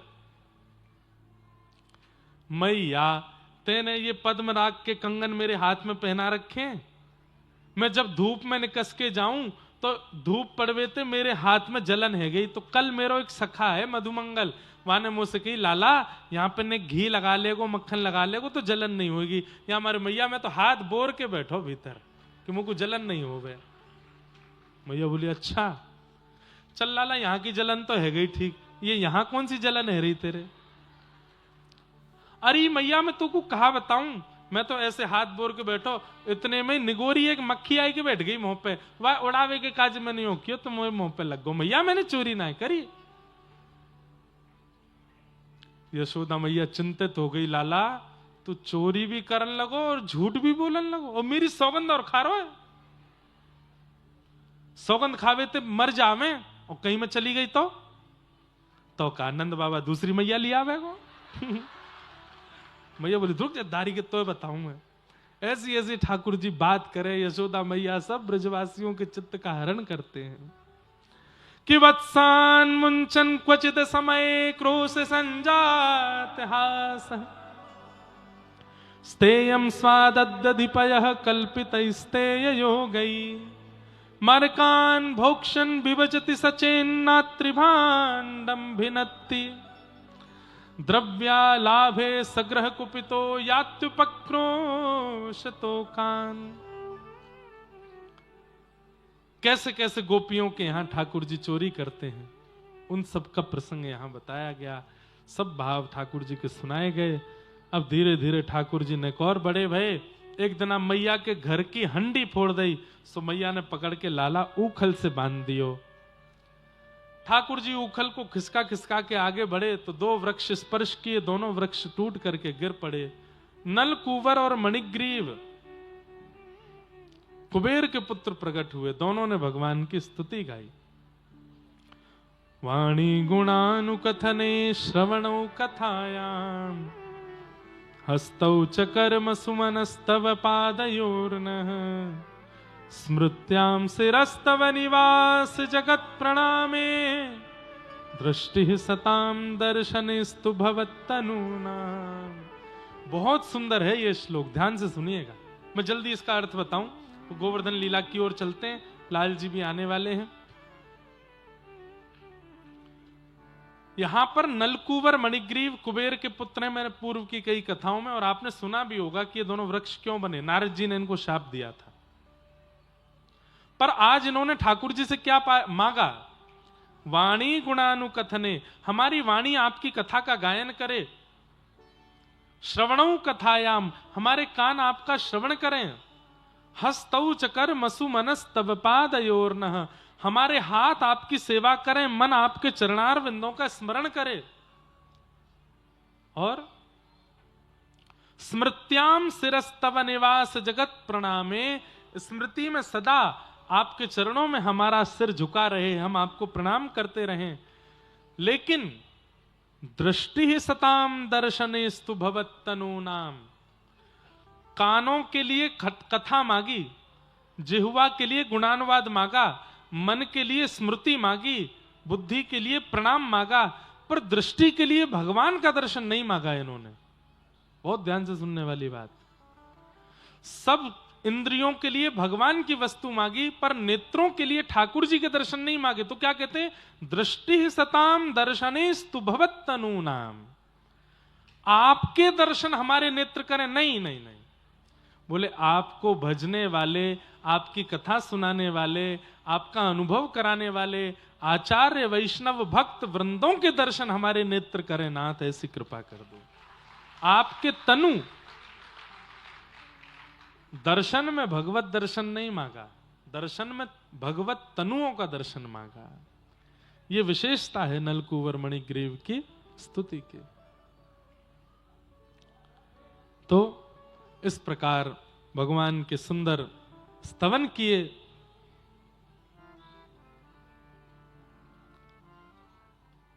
श्री नलकुवर मणिग्रीव ने जोर की आवाज हुई, ब्रजवासी दौड़े दौड़े आए, वृक्षों को गिरा देखा, यशोदा मैया ने गोद में लेकर के लाला से कही, अब हम यहाँ नहीं रहेंगे लाला, तो कोई इतना श्रम इतनी पीड़ा है रही है या गोकुल में आए दिन राक्षस आ जामे, अब हम यहाँ से चलेंगे। और ठाकुर जी सब ब्रजवासी गोकुल वासियों के साथ श्री वृंदावन को प्रस्थान कर गए कि वृंदावनम संप्रविश्य सर्वकाल सुखावहम तत्र चक्रु व्रजावासम सकटैर्धर चंद्रवत् वनम वृंदावनम नाम पशव्यं नवकाननम गोप गोपी गवां सेव्यं पुण्याद्री तृणवीरुधम। बोलो वृंदावन धाम की। अब वृंदावन का विस्तार स्वरूप तो मैं कल बताऊंगा कथा में, विस्तार उसके लिए समय चाहिए। वृंदावन क्या है, वृंदावन का स्वरूप कैसा, वृंदावन का स्वभाव कैसा, वृंदावन का विचार कैसा। वृंदावन बंधुओं, वृंदावन नगरी नहीं है, वृंदावन स्थान नहीं है, वृंदावन कोई जगह नहीं है। वृंदावन नेत्रों से अनुभव नहीं होता, वृंदावन कानों से अनुभव नहीं होता, वृंदावन तो रोम रोम से अनुभव होता है। वृंदावन सामान्य नहीं है। ऐसे वृंदावन में ठाकुर जी पहुंचे हैं और इसके पीछे कारण क्या है? वृंदावन इतना प्रिय क्यों है ठाकुर जी को? क्योंकि वृंदावन की संरचना स्वयं श्री किशोरी जी ने की है, स्वयं श्री राधा रानी के द्वारा रचित है श्री वृंदावन धाम। ऐसे वृंदावन में ठाकुर जी पहुंचे हैं। वृंदावन आकर के भगवान ने अनेक लीलाएं की।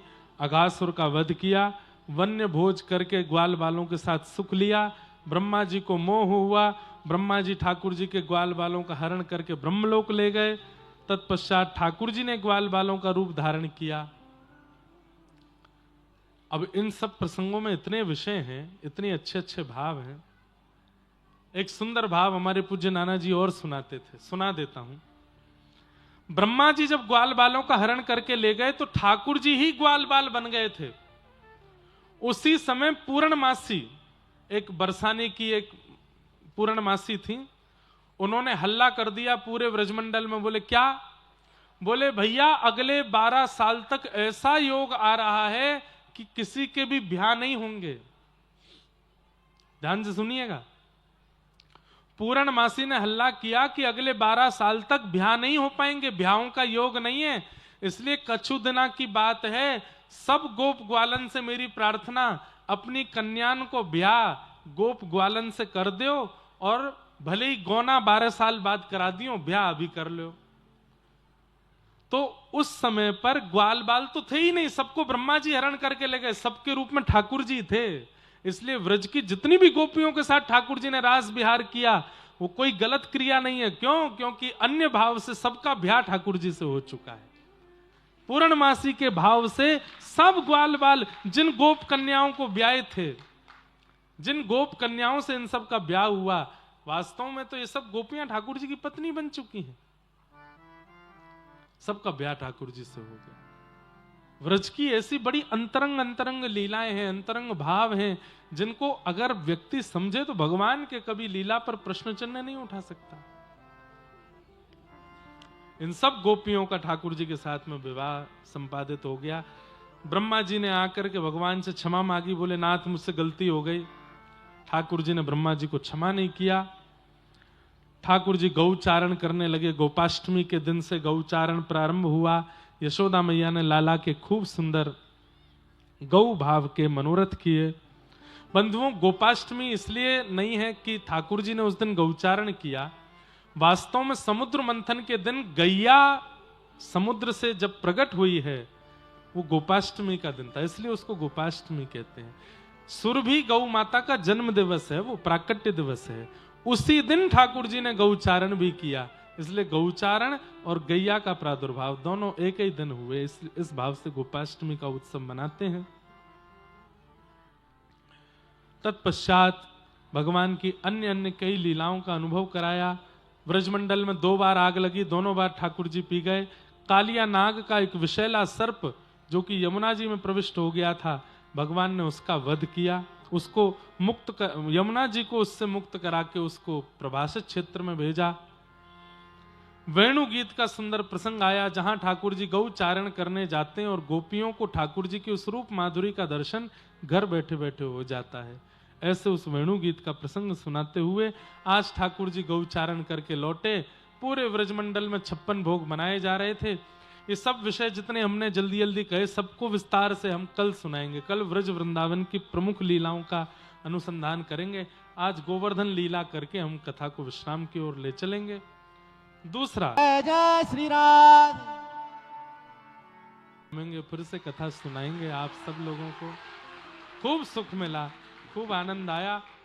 ठाकुर जी ने सब ब्रजवासियों को समझाया, भैया इंद्र की पूजा मत करो, इंद्र की पूजा करोगे तो सब देवतान की पूजा करनी पड़ेगी। एक साधे सब सधे, 33 कोटि देवता जासे प्रसन्न हो उनकी आराधना करो। तो बोले वो कौन?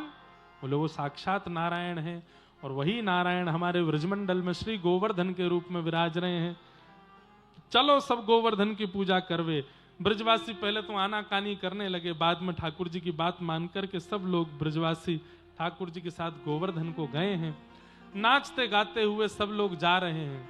हो मैं तो गोवर्धन को जाऊं मेरी वीर, नाय माने मेरो कनुआ, मैं तो गोवर्धन को जाऊं मेरी वीर, बंधुओं, कल वृंदावन लीला, रास लीला, कंसवध और ठाकुर जी के विवाह तक का प्रसंग हम लोग सुनेंगे। आप लोग खूब भाव से, प्रेम से कल इसी भाव से पधारिएगा।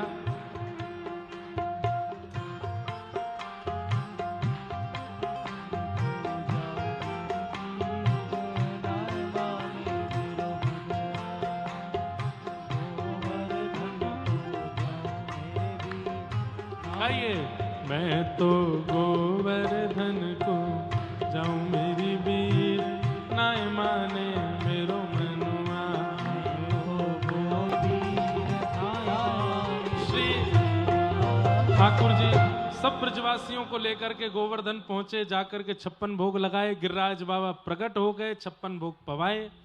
इंद्र ने कोप करके खूब वर्षा करी और 7 दिना के लाला ने नख पे गिरिराज जी धारण किए।